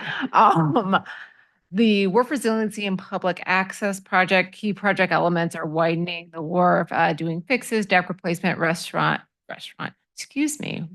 additions to ensure the wharf's long-term resilience. We have had Cushman Contracting on site since September of 2023, and we continue to plug along. We have completed the widening, the building removal, the replacement of the stairs, and we are very close to completing repairs to the head of the wharf that was completely thrashed both in January and December of 2023. And then we'll be wrapping up the project with replacing all of the railing, putting on additional amenities, and then doing improvements to the very base of the wharf. That first bent has not been addressed yet. So the last time I was here, we asked for a budget amendment to complete work under the buildings, building removal, things of that nature. I have the estimated amounts there that were also included in the staff report and the actual amounts that came out of those change orders with Cushman Contracting. So just a little bit of an explanation on why some of these numbers are different. The building demolition also included content removal of both of the buildings. That ended up being really extensive, especially in the Wharf House restaurant. If you've ever been in that restaurant, you might know why. And there's quite a bit to remove and remediate before being able to return those contents. The repair work under the buildings was very close to what was estimated during the last council meeting. The head of the wharf repairs was significantly increased. There was a lot of pilings that, while they did not need to be replaced, needed to be shifted back to where they were to make plumb at a cost. All of the much of the decking was not being, it was a lot. Basically, we can go more into details of like why that was off, but basically it was thrashed heavily both in January, and that was an estimate to what those repairs were going to be, and then again in December. Next slide, please. Oh, so I'm sorry. So the current deficit based on change orders that have been executed with Cushman Contracting is $125,000. Other known project expenses, these are projected costs. So these are very close, but not exact cost to what they're going to be at the end, are additional repairs to the wharf that have to do with additional piling replacements, stringer replacements. Stringers are directly under the wharf decking. Over the years, we have replaced the decking quite a few times and not related to major repairs in the wharf. And those things were Swiss cheese, a lot of them. And so more needed to be replaced than we had originally anticipated. Again, those displaced piles, both at the head of the wharf, but in other locations of the wharf due to our storm damage. And then a lot of missing hardware from the existing end of the wharf that it definitely wasn't constructed in a uniform manner. And also over the years, things get displaced. So the extending project costs that we are aware of at this time to the base project of the Wharf Resiliency Project is approximately $180,000.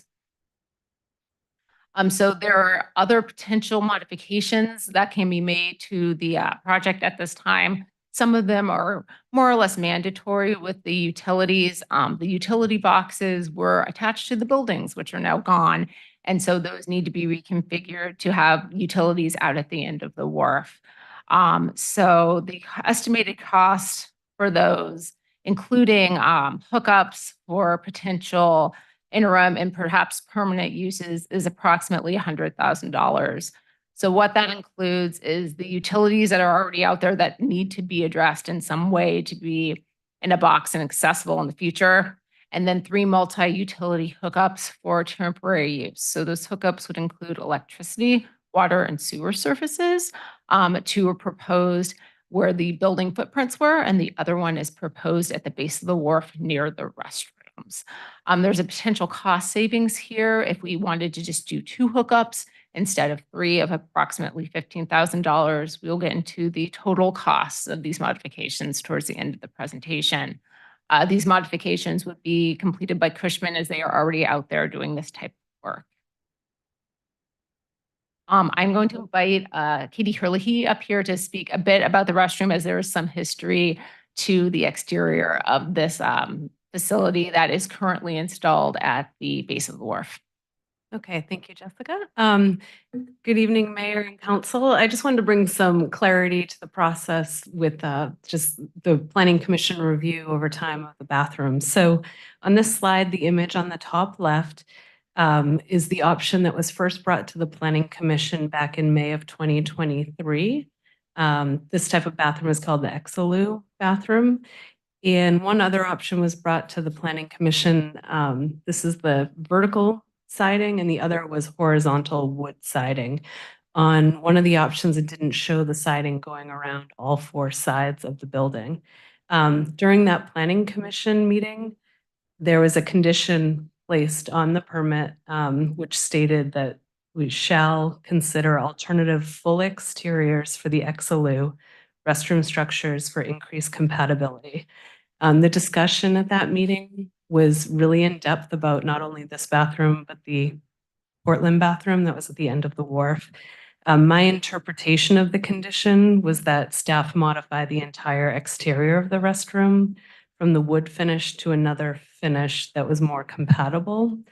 In hindsight, the wording of that condition, I wish it was more specific. I wish we described it better and really kind of went more in depth.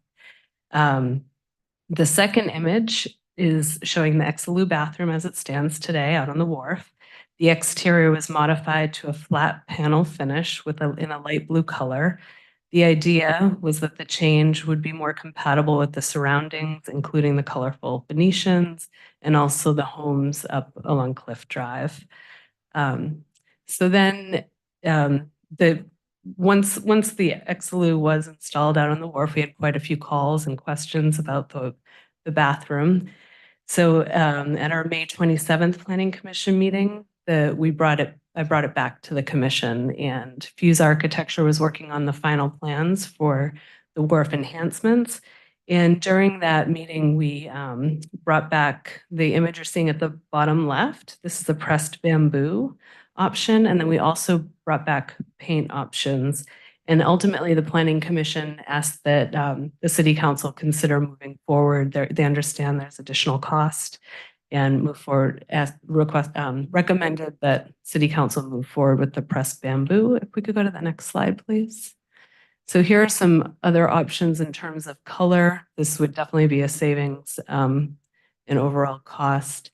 And next slide, please. And this is just the image of it as it stands today in the blue and the thought process behind it kind of blending with the Venetians. So with that, I'll let Jessica carry on. Thank you. Thank you. So next steps with this project, there's also the Capitola Wharf Enhancement Project that we've discussed in previous meetings. These are some modifications of this, the wharf that will require to be completed by Cushman, notably the lighting and the electrical work and some of the plumbing work will be done by Cushman as they're out there doing similar tasks. And then the other elements of that project will be procured and installed separately outside of the Cushman contract. That project is fully funded.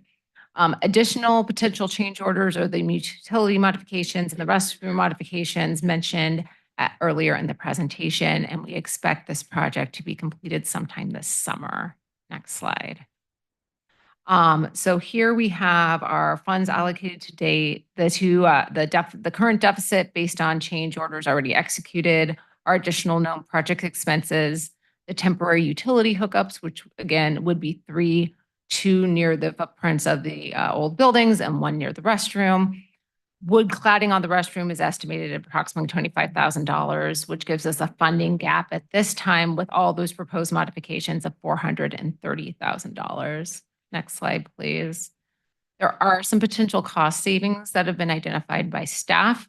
One of them, as mentioned before, is reducing the temporary utility hookups from 3 to 2, proposing to keep the 2 out at the head of the wharf where the building footprints were, to not modify the restroom exterior, and then also to remove the vehicle runners from the scope. And there's that would give us a projected deficit of $335,000. Next slide, please.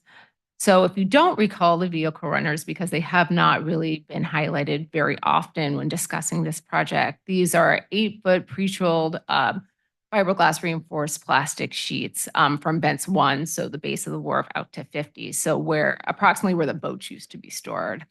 The idea of these runners was to have protection for the wharf from rolling out the dumpsters from the buildings, because that caused a lot of damage over the years. And so that was the primary purpose of these runners.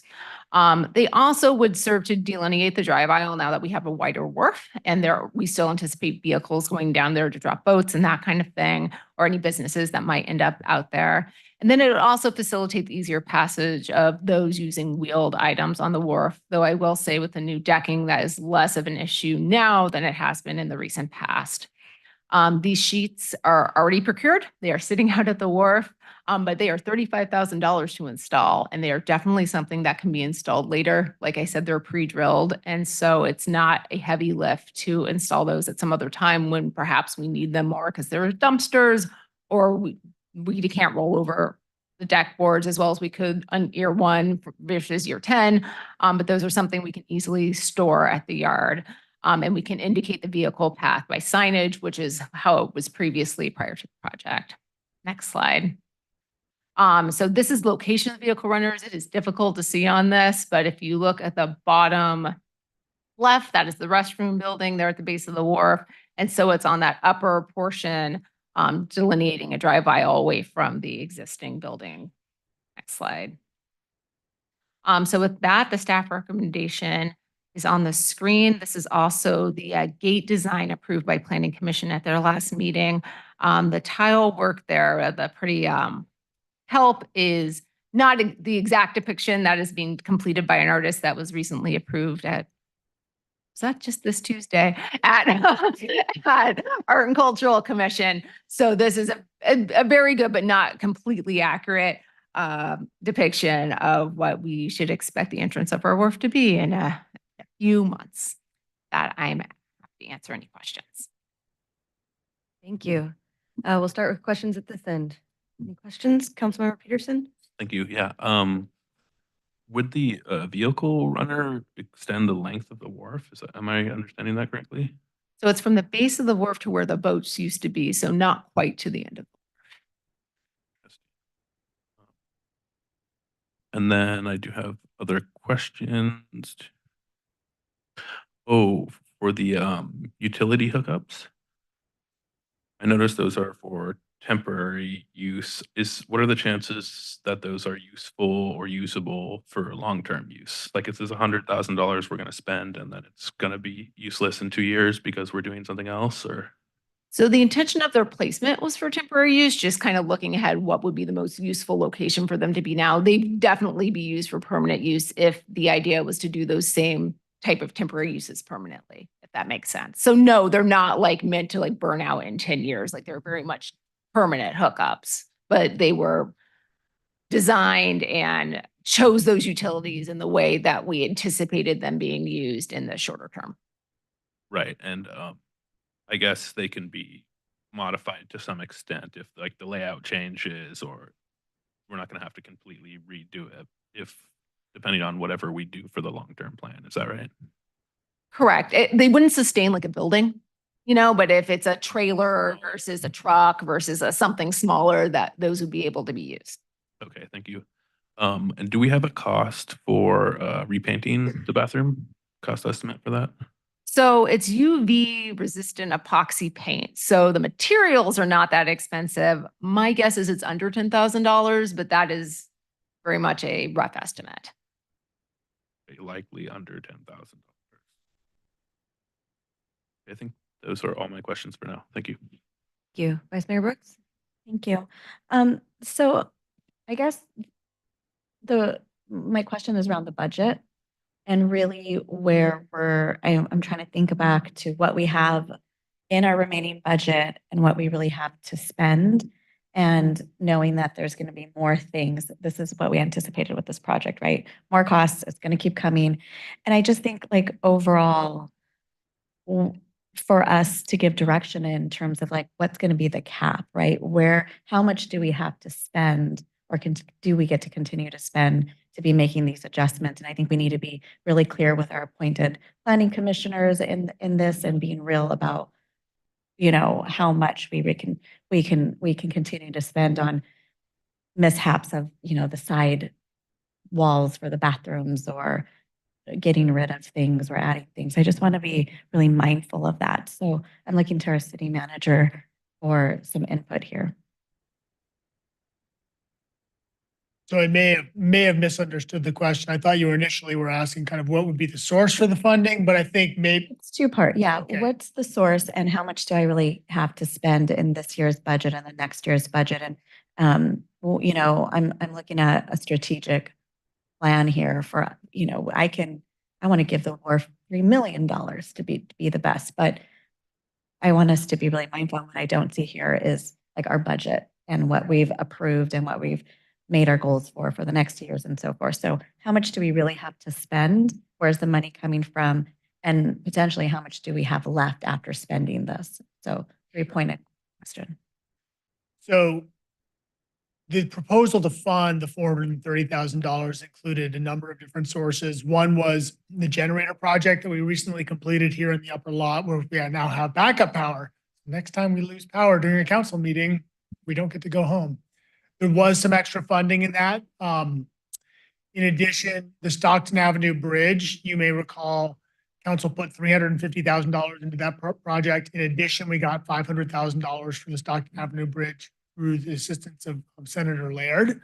And staff thinks that we very probably are going to end up at a very probably going to have a very expensive project at the end of the day for Stockton Bridge. We're not sure whether or not there's going to be a viable $500,000 project. So we're suggesting that we could make $140,000 available from that source.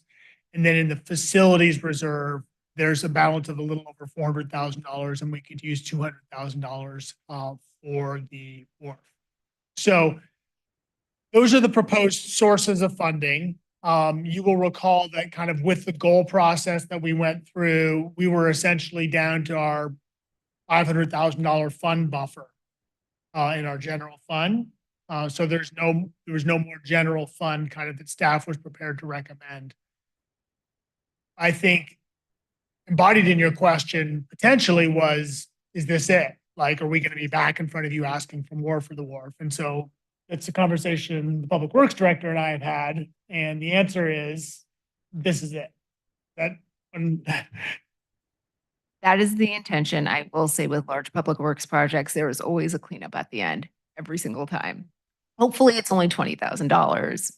That is the intention with this and we've made that very clear with getting estimates from the contractor and budgeting other items that this is the intent is this is the last time we're coming here asking for a sizable amount of money. Okay, so let me count the pots of money here. So generator projects, you didn't give me a number on that. 90K. The Stockton Avenue, we have 350 and 500. Is Senator Laird expecting the 500,000 that he's given to go to the Stockton Avenue project? So the project right now, the entire Stockton Avenue Bridge has a balance of $770,000. So with the transfer of $140,000 of general fund, there would remain $630,000. So that would include the $500K allocated from the state, from Senator Laird, and $130,000 of city general. Laird's money does not move. And we're essentially borrowing from the 350 that we've already decided on for Stockton Ave. So fundamentally, we're saying we're pausing on that project because we're taking away from the 350,000 that we've allocated towards it. And then facilities, where did you come up? So we had $400,000. Where did you come up with the 200K for that? Like, what are we removing? The facilities fund is intended to sort of be a fund that's used to help take care of our buildings, our built structures. So we use that to redo roofs, pay for improvements in here, things along those lines. We built up a balance of $432,000. The wharf is a facility. And so it was making an allocation of the $200,000 from that fund to sort of close the gap. I'm not pretending any of these sources of funds are easy. I mean, these are hard choices. But obviously the wharf is a priority for us and getting the project done is a priority for us. So I understand these are hard choices and these are hard things to decide. Well, yeah, and I don't know that it's hard. I think transparency is really important for our community to know where we're pulling funds from and what we're going to be putting on the back burner so that we can open up funds to complete these projects. Going back to facilities, will the remaining $232,000 be used to support any of the short-term fixes on the wharf, at the end of the wharf? Because we're right now have a survey out on what we want to do. Where will those funds come from? That's certainly a possibility. We haven't identified the full costs or what the costs might look like for a short-term temporary uses. That is a potential possibility. So we need to keep in the back of our minds of where we're going to pull more money out. And so the generator fund is empty. There's a little bit left in Stockton Avenue facilities. And so my last question is for Jessica. When you say closing costs, you're anticipating $20,000 is what you just said? Definitely under $100,000. Like I said, these really large, no, I know. And then that's difficult because, but these really large projects often have cleanup at the end, just like the last change order we did. And then I came back today, say, actually, we're, $100,000 off. That's really real. And I wouldn't want to say, yes, this is the last time I come back to you. And then when I come back with the notice of completion, I don't want it to be a surprise. No, I appreciate your honesty because we appoint our planning commissioners who then give you direction on projects. And, the sky's the limit when you're on planning commission on projects. And so I just want to be clear to the person I've appointed, like, this is how much we have and this is where we're going and what we can expect. So, okay, those are questions. We were just still on questions, weren't we? Thank you. Those are all my questions. Councilmember Morgan? Oh, Councilmember Clark? Yeah, thanks for the staff and City Councilmember Brooks for outlining where we can get these funds. I just think it's important. We're almost to the finish line. We need to push forward and see this through. So save my other comments for later. Yes, I did have a couple questions. Yes, I wanted to ask about the paint, so thank you. How much it might cost to repaint the bathrooms in lieu of the wood cladding. Then those utility hookups, I know we kind of budgeted for either 2 or 3. The third one being at the base of the wharf, and what would those be used for at the base of the wharf? The same type of temporary. Okay. Sorry, I didn't know if there was something that needed it. And then I think that was, I was unclear about can you bring up the thing from the report about, from the Stockton Bridge project, the amount that the 140, we would be taking that from that project. Yeah, that's correct. Okay. And the 630 remaining if approved by us at a later date to continue the project? Will that immediately halt the project? So right now we're in an engineering phase of the project. I'm going to give you all the information I have about it, and then I'll look over at Jessica and see whether I did it right. But we're in the engineering phase of the project. And the idea was that we were going to fund diverters to potentially protect those legs of the bridge.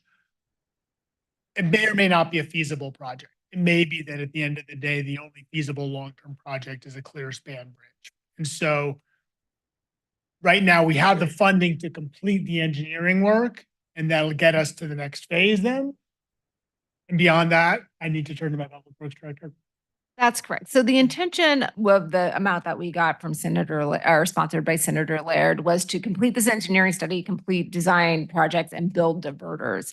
If it turns out we can't build diverters, we can still use that fund to do a different capital project. So we're not losing any money in that way.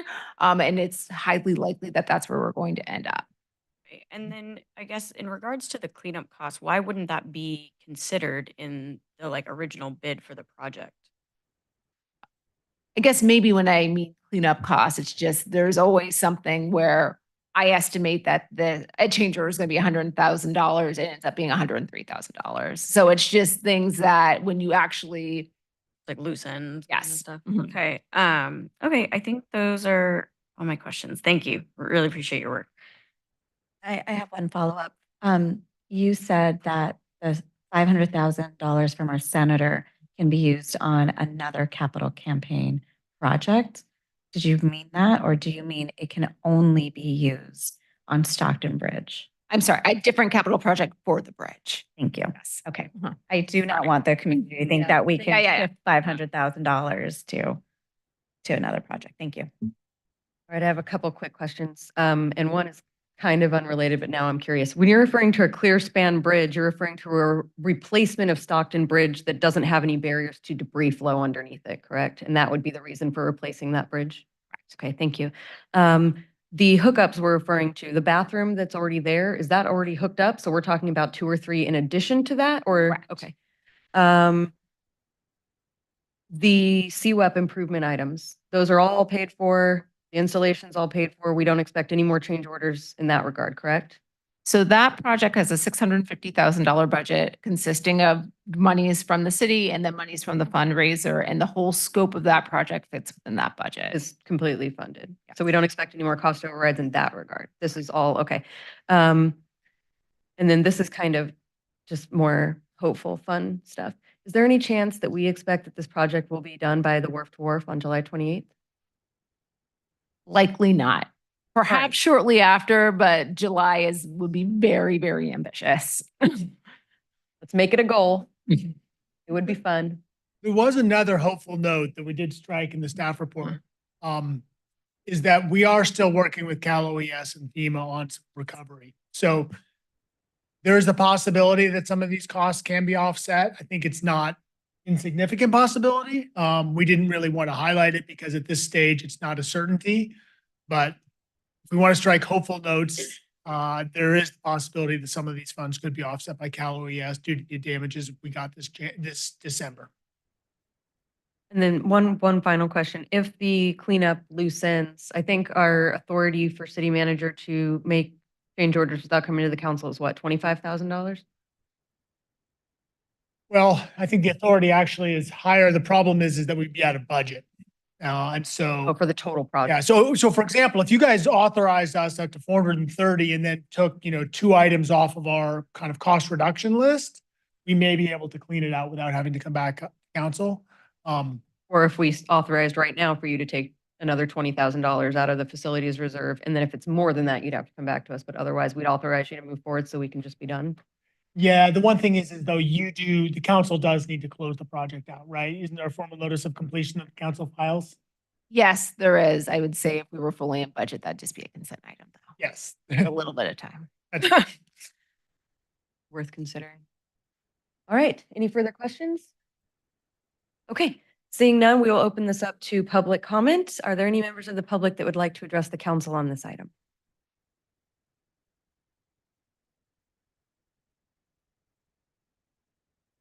Welcome.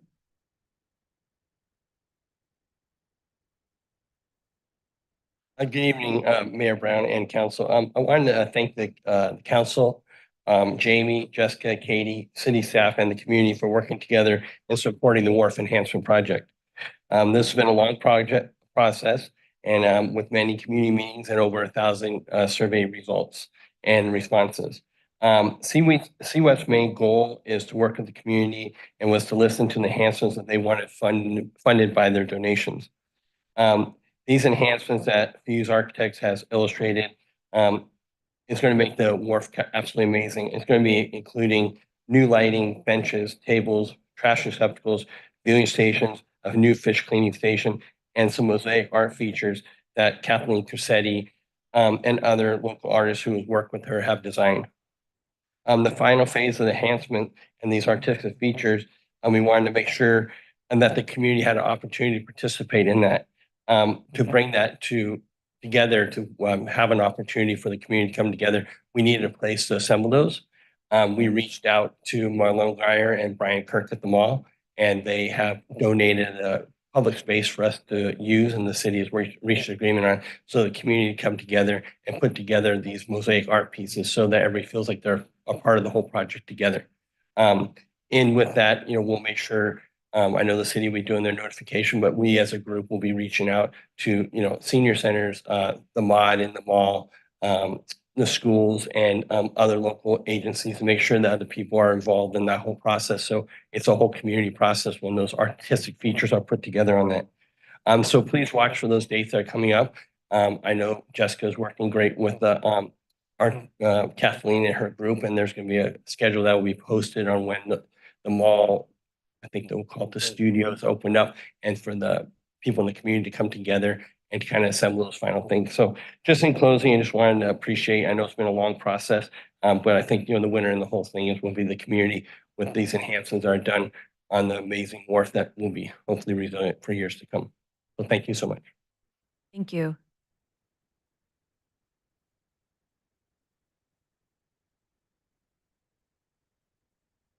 Hi, welcome.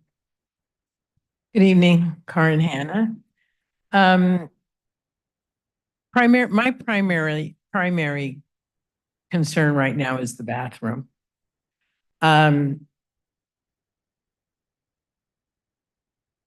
say that it blends in with the Venetians works in that one photograph you showed, but it doesn't work in reality. And the people in the Venetians and a lot of the people up on the cliff and everybody else, there weren't a bunch of phone calls about the color because they loved it. There was like, when is that the box it came in? Is this a primer that they had to put on it for travel? It just is completely out of place. So the alternative of painting has some severe drawbacks in longevity and maintenance, because as soon as somebody figures out that you can, carve into that brown paint and it's blue underneath, we're in trouble. And there's clearly not going to be a lot of money to repaint that every 5 years or 6 years or whatever it takes. So the expenditure at the beginning of it would make a lot more sense than trying to maintain it over time. There was a savings for ordering it painted rather than wood clad. So that was a cheaper model. So that amount of money should be taken into consideration. I've attended every single meeting and of course working with CWEP, there's really not much reason to have a hookup in the beginning. We already have talked about simplifying the entryway and not making it busy and cluttered with a lot of things. So I don't think you're going to be having food service or something else down in the front of the wharf. So there's another savings there. So one of the things that the people who came and did the surveys and came to the community meetings was, don't make it look like Disneyland. Don't make it look like LA. Don't put a lot of color out there. We were thinking color in the beginning on the light poles and things like that. All of that got eliminated. Everything got toned down. And I just think that the paint is just not going to do justice to what the whole project should look like. So I hope you will consider allocating the full $25,000 on the restroom cladding. Thank you. Thank you. Any further public comment? Hi, welcome. Hi, I have a number of questions. And it just seems like the wharf, the way the catastrophic storms and the ocean rising all over coastal communities in trouble all over the planet, it just seems like the ocean's going to take it. I mean, wharfs are lovely, they're tourist attractions, but are they going to be viable like this? So I just wonder the money going into that. And then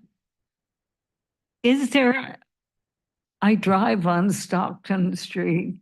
I have a chiropractor in Capitola, so I'm out on Stockton Street. I'm trying to picture this, and I didn't look through the whole staff report. Is there an existing bridge, or is this a project for to put in a Stockton Bridge? Can someone answer that, or where I go to look? If I have this question, I'm thinking other members of the community may as well. So we don't do back and forth during public comment, but once your public comment is complete, we can ask a council member and a staff member to address it. Yeah, I would appreciate that because it seems like Capitola is so lovely the way it is, this quaint city of Capitola, going back to Camp Capitola and the history, and putting in a new bridge, if that's what's happening, sounds like it's going to damage that kind of beauty of the existing city and cause damage down the line. So I'll listen for your explanation so I can get a picture of what's actually on the board here. Thank you. Thank you. Any further public comment? Seeing none, we'll bring it back to council. And I think I'll start just real briefly by sharing the existing Stockton Bridge. There's already a Stockton Bridge. We're not putting in a new bridge. It begins where the Venetian Hotel is, and it spans over the Soquel Creek, where the creek runs into the ocean. So it's already there. You might not even notice it unless you're on the beach looking at it. Yep, right there in that picture. The painting on the wall right next to you. That's Stockton Bridge. Yep. All right. So I'll bring it back to council for consideration, deliberation, and a vote, and I'll start at this end this time. Councilmember Clark. Julia, did we bring up the slide that talked about things they wanted to take out?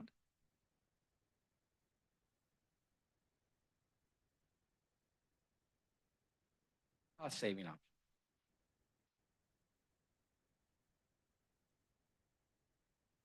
No? Oh, yes, I'm sorry. The first of all, the hookups. I think if we don't have enough starting off and we try to put more in, that could be more problematic. So I think we need all the hookups that we can get. Because for us to come back and do it would probably cost more money. Wood cladding on the restrooms. I think it's really important that we see this through. Take out $25,000 when we're so close to the end. Doesn't make sense. Like our speaker said, we got some money back from ordering the wrong bathrooms. And even with a little bit, it's going to cost extra. It's going to keep the look of the wharf consistent from the project from the front to the end. So I think it's really important. And that's all I have for now. But yes, I think that we should see the project through. Staff has shown us that it's possible for us to get there. We should get there. Thank you. Councilmember Morgan? Yeah, thank you. So I would just disagree on the hookups. I think focusing on 2 at the head of the wharf would be more important. That way we could jump down to the 85. That would then give us our 25 if we're going to do the wood. I would definitely reserve the vehicle runners for when we find a time that they might be more necessary. See kind of how that goes with use of the wharf and whatever ends up happening out there. And so I'm just wondering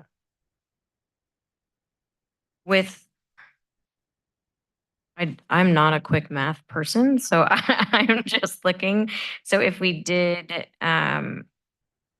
that 35,000 removed for the vehicle runners, could also potentially go towards the wood paneling for the restroom. Which then, now that I'm thinking about wood, how easy is wood to scratch and damage, and how much upkeep is that over repainting, if that's also a concern. So me personally, I'm not married to either idea like 100%. So I'm interested to see what other people say too. But I'm just kind of trying to get a grander scheme of like, if we take out some of these things that are not super necessary, what that might leave us with. And then if there is the option of allocating maybe that 20,000 buffer from facilities or whatever we need to pull from in order for Jessica to push through and get our cleanup done and everything and not have to come back to us for each little item like that. I would be interested to see how others feel about that as well. I think that's all. Yeah. Quick rebuttal about the wood siding. The type of wood that they're planning on using is a strong bamboo. So it holds up probably better than the paint that's gonna hold up. Okay. The type of wood that they're using. Okay. Cool. Thank you. Vice Mayor Brooks? I'd be interested in looking at our amendment to the adopted budget to include the extra potential $100,000 that you're anticipating, Jessica. I think that we could increase it by taking out the 100,000. Well, there's 140 left on the Stockton Avenue project. Add the 100,000 in, so that would give you 530. So the adopted resolution amending the 23-24 to allocate amount not to exceed 530,000. Now, that is a whole lot of money to allocate extra to, but to your point of not going back and forth, it allows you for those closing costs and all those other things. And I would agree that we only need the 2 temporary utility hookups, that we need to include the wood cladding on the restrooms. You know, I'm partial, the Cushman, the runners, I don't even know what that even means, or when we're gonna have a garbage truck out there. I don't know. And, but I trust you. So I would be interested in getting your staff's response on allocating those extra dollars to complete this project in its entirety. And if you feel that that's necessary or would be helpful for you, to add that extra cost or add those extra dollars in today. I will answer from a public works and a finance perspective. I wouldn't, barring any other natural disasters between now and the end of this project, I would say an extra $100,000 to the ask from the staff report would get us to the end of this project. Okay. And I only introduced this to my colleagues up here because I'm hoping that FEMA will come in with some reimbursements. I'm hoping that Cal OES will come in with some reimbursements. I know staff has worked really hard with them. We've all had the opportunity to meet with many of them. So it'd be nice to see that. I'm looking to our city manager for his take on my suggestion. I think, let me just try and make sure that staff understands it correctly. First is that we would take the temporary utility hookups down to 85,000 and only do the 2 at the end of the wharf. We would do the wood cladding. We would remove the vehicle runners for the time being, install them later, but that would take our funding gap to 15. 380. I see 315. 120. Because the funding gap, because we're keeping the 25,000, we're getting rid of the 35,000, we're bringing the 100 down to 85, right? Did I do my math wrong? I don't know. I wouldn't be surprised. I have a spreadsheet here. 125 plus You're- 180 plus 80. 85 Plus 25. plus 25 plus 10,524. No, we're not including that 10,524, are we? So this is the sum of the changes. So I think that 415? 415. What you said? No, you said 380. We were both wrong. I'm saying 380. That's what this Excel spreadsheet, it may be that it's a negative, the 35K for the vehicle. Jim, where are you at?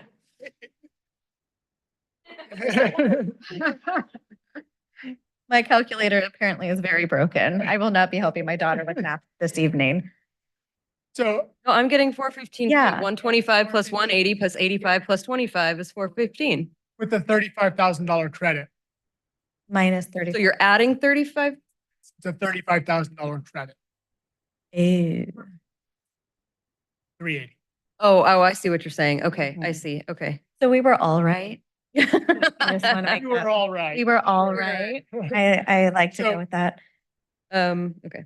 So this was what I heard. There was the 380 sort of approve changes, and then you were also prepared to, let's see if I can find it quickly here. Move the budget amount from the facilities fund up by $100,000. So we'd essentially end up with about $150,000 contingency for the. I was gonna say, we only need to move an additional $50,000 to make us have an additional 100,000 to be able to use. So we don't need to move the full 100. Just need to move 50. I'm seeing yes from our Public Works Director, and yes is good with me. I want to see this project through. I mean, you're finding continuous cost saving measures, and I know you'll continue to do so. I think you'll listen to Planning Commission on any other feedback. I heard Katie say, it was a mistake on with the bathroom situation. And so it looks like there's constant communication happening, and we're all in this together. So if all you need, Jessica, is another 100,000, I would be willing to propose that. So the final number, Jim, you're going to hold it up slowly for me. I'm in the back. That 420 we would adopt a For resolution 30. amending the fiscal year 23-24 adopted budget to allocate an amount not to exceed 430, which is what was already in. the 430? staff report, Right? I think what Councilmember Brooks is saying is 530, increasing the facilities fund allocation from $200,000 to $300,000. No, because we just said that if we want to have an additional 100,000 after the value engineering, I think you guys are, yes, this would leave us with $150,000 contingency. I think Councilmember Brooks was proposing $100,000. 100. I think Councilmember Brooks is proposing 150. No. She was Oh, 100? initially proposing that we end up with $100,000 that is able for wrap up, but because of the value engineering, we had 50 left over. So now we only need to move 50, which still leaves us with $100,000. So that's 430, which is what was in the original request, right? Wasn't that what? Yeah, right there, 430. It's not, it doesn't. But just it's not for the magic. same That's- reasons. Yeah. That's just magic. Like, it's ironic that the number showed up It as is, 430. yeah. It's ironic. It's not.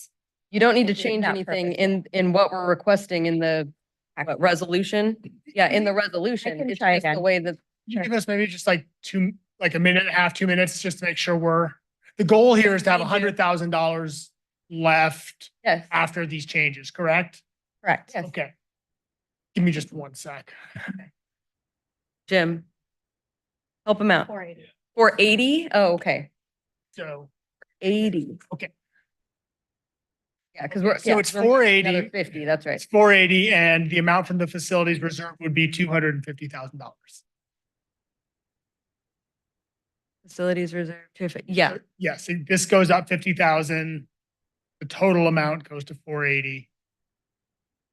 and that's to cover up to $100,000 in That's closing, correct. closing costs, as we're now referring to. But we get it back if we don't spend it. 100% get it back. To spend it all. Yeah. Okay. Goal not to spend all that money. I would like to move forward.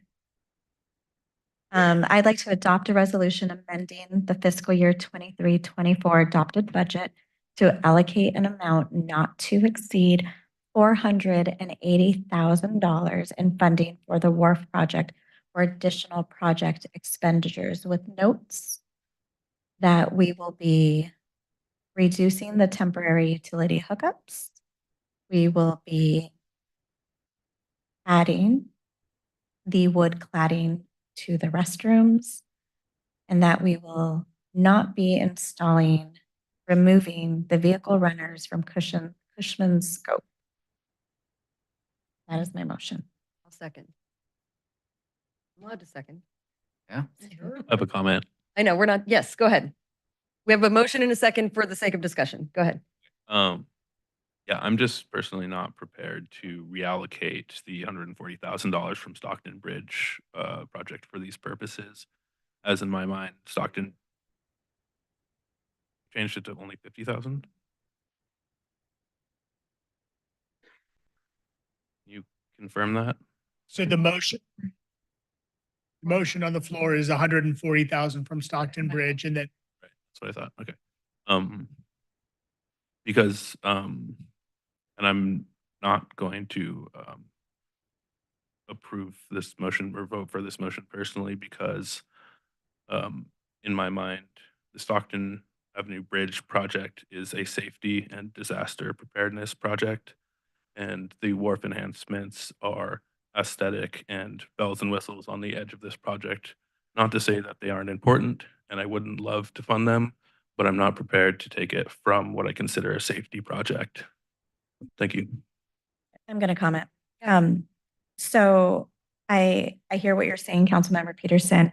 And if you heard earlier about where the funds are coming from, we have facility funds left over, we have Stockton Avenue funds, and we have the potential of getting money back.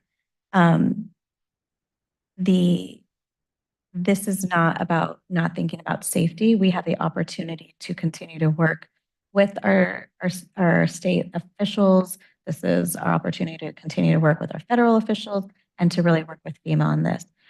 So I want to be clear to our constituents here that this isn't a matter of me choosing one or the other. There's still additional dollars that we can use to continue to fund Stockton Avenue Bridge should we need to. And I want to be clear with that there's still that opportunity. I hate using the word shell game, but sometimes that's what it looks like. But there's still funds and facilities and other things that lie there. And so if we do see with the report back on options, it's not going to stifle that project. So that's why I feel comfortable allocating these dollars this evening. Thank you. Yeah, I'd like to Yeah, go ahead. jump in there and echo that we probably will hopefully see some funds coming from the disaster, the second one. And public safety is always on the front of all of our minds. And I don't believe that changing or taking some of the money now to finish our project on the wharf is going to jeopardize the public safety. So just wanted to make sure I got that out there. Any other comments? Any other comments? All right. Okay, we have a motion and a second on the floor. All in favor, say aye. Aye. Any opposed? No. Any abstentions? All right, motion carries 4-1 with council members Clark, Morgan, Vice Mayor Brooks, and Mayor Brown voting yes, and council member Clark voting no, and no abstentions. Peterson, I'm sorry. Peterson voting no, and no abstentions. With that, we're at the end of our meeting. Thank you all for being here tonight.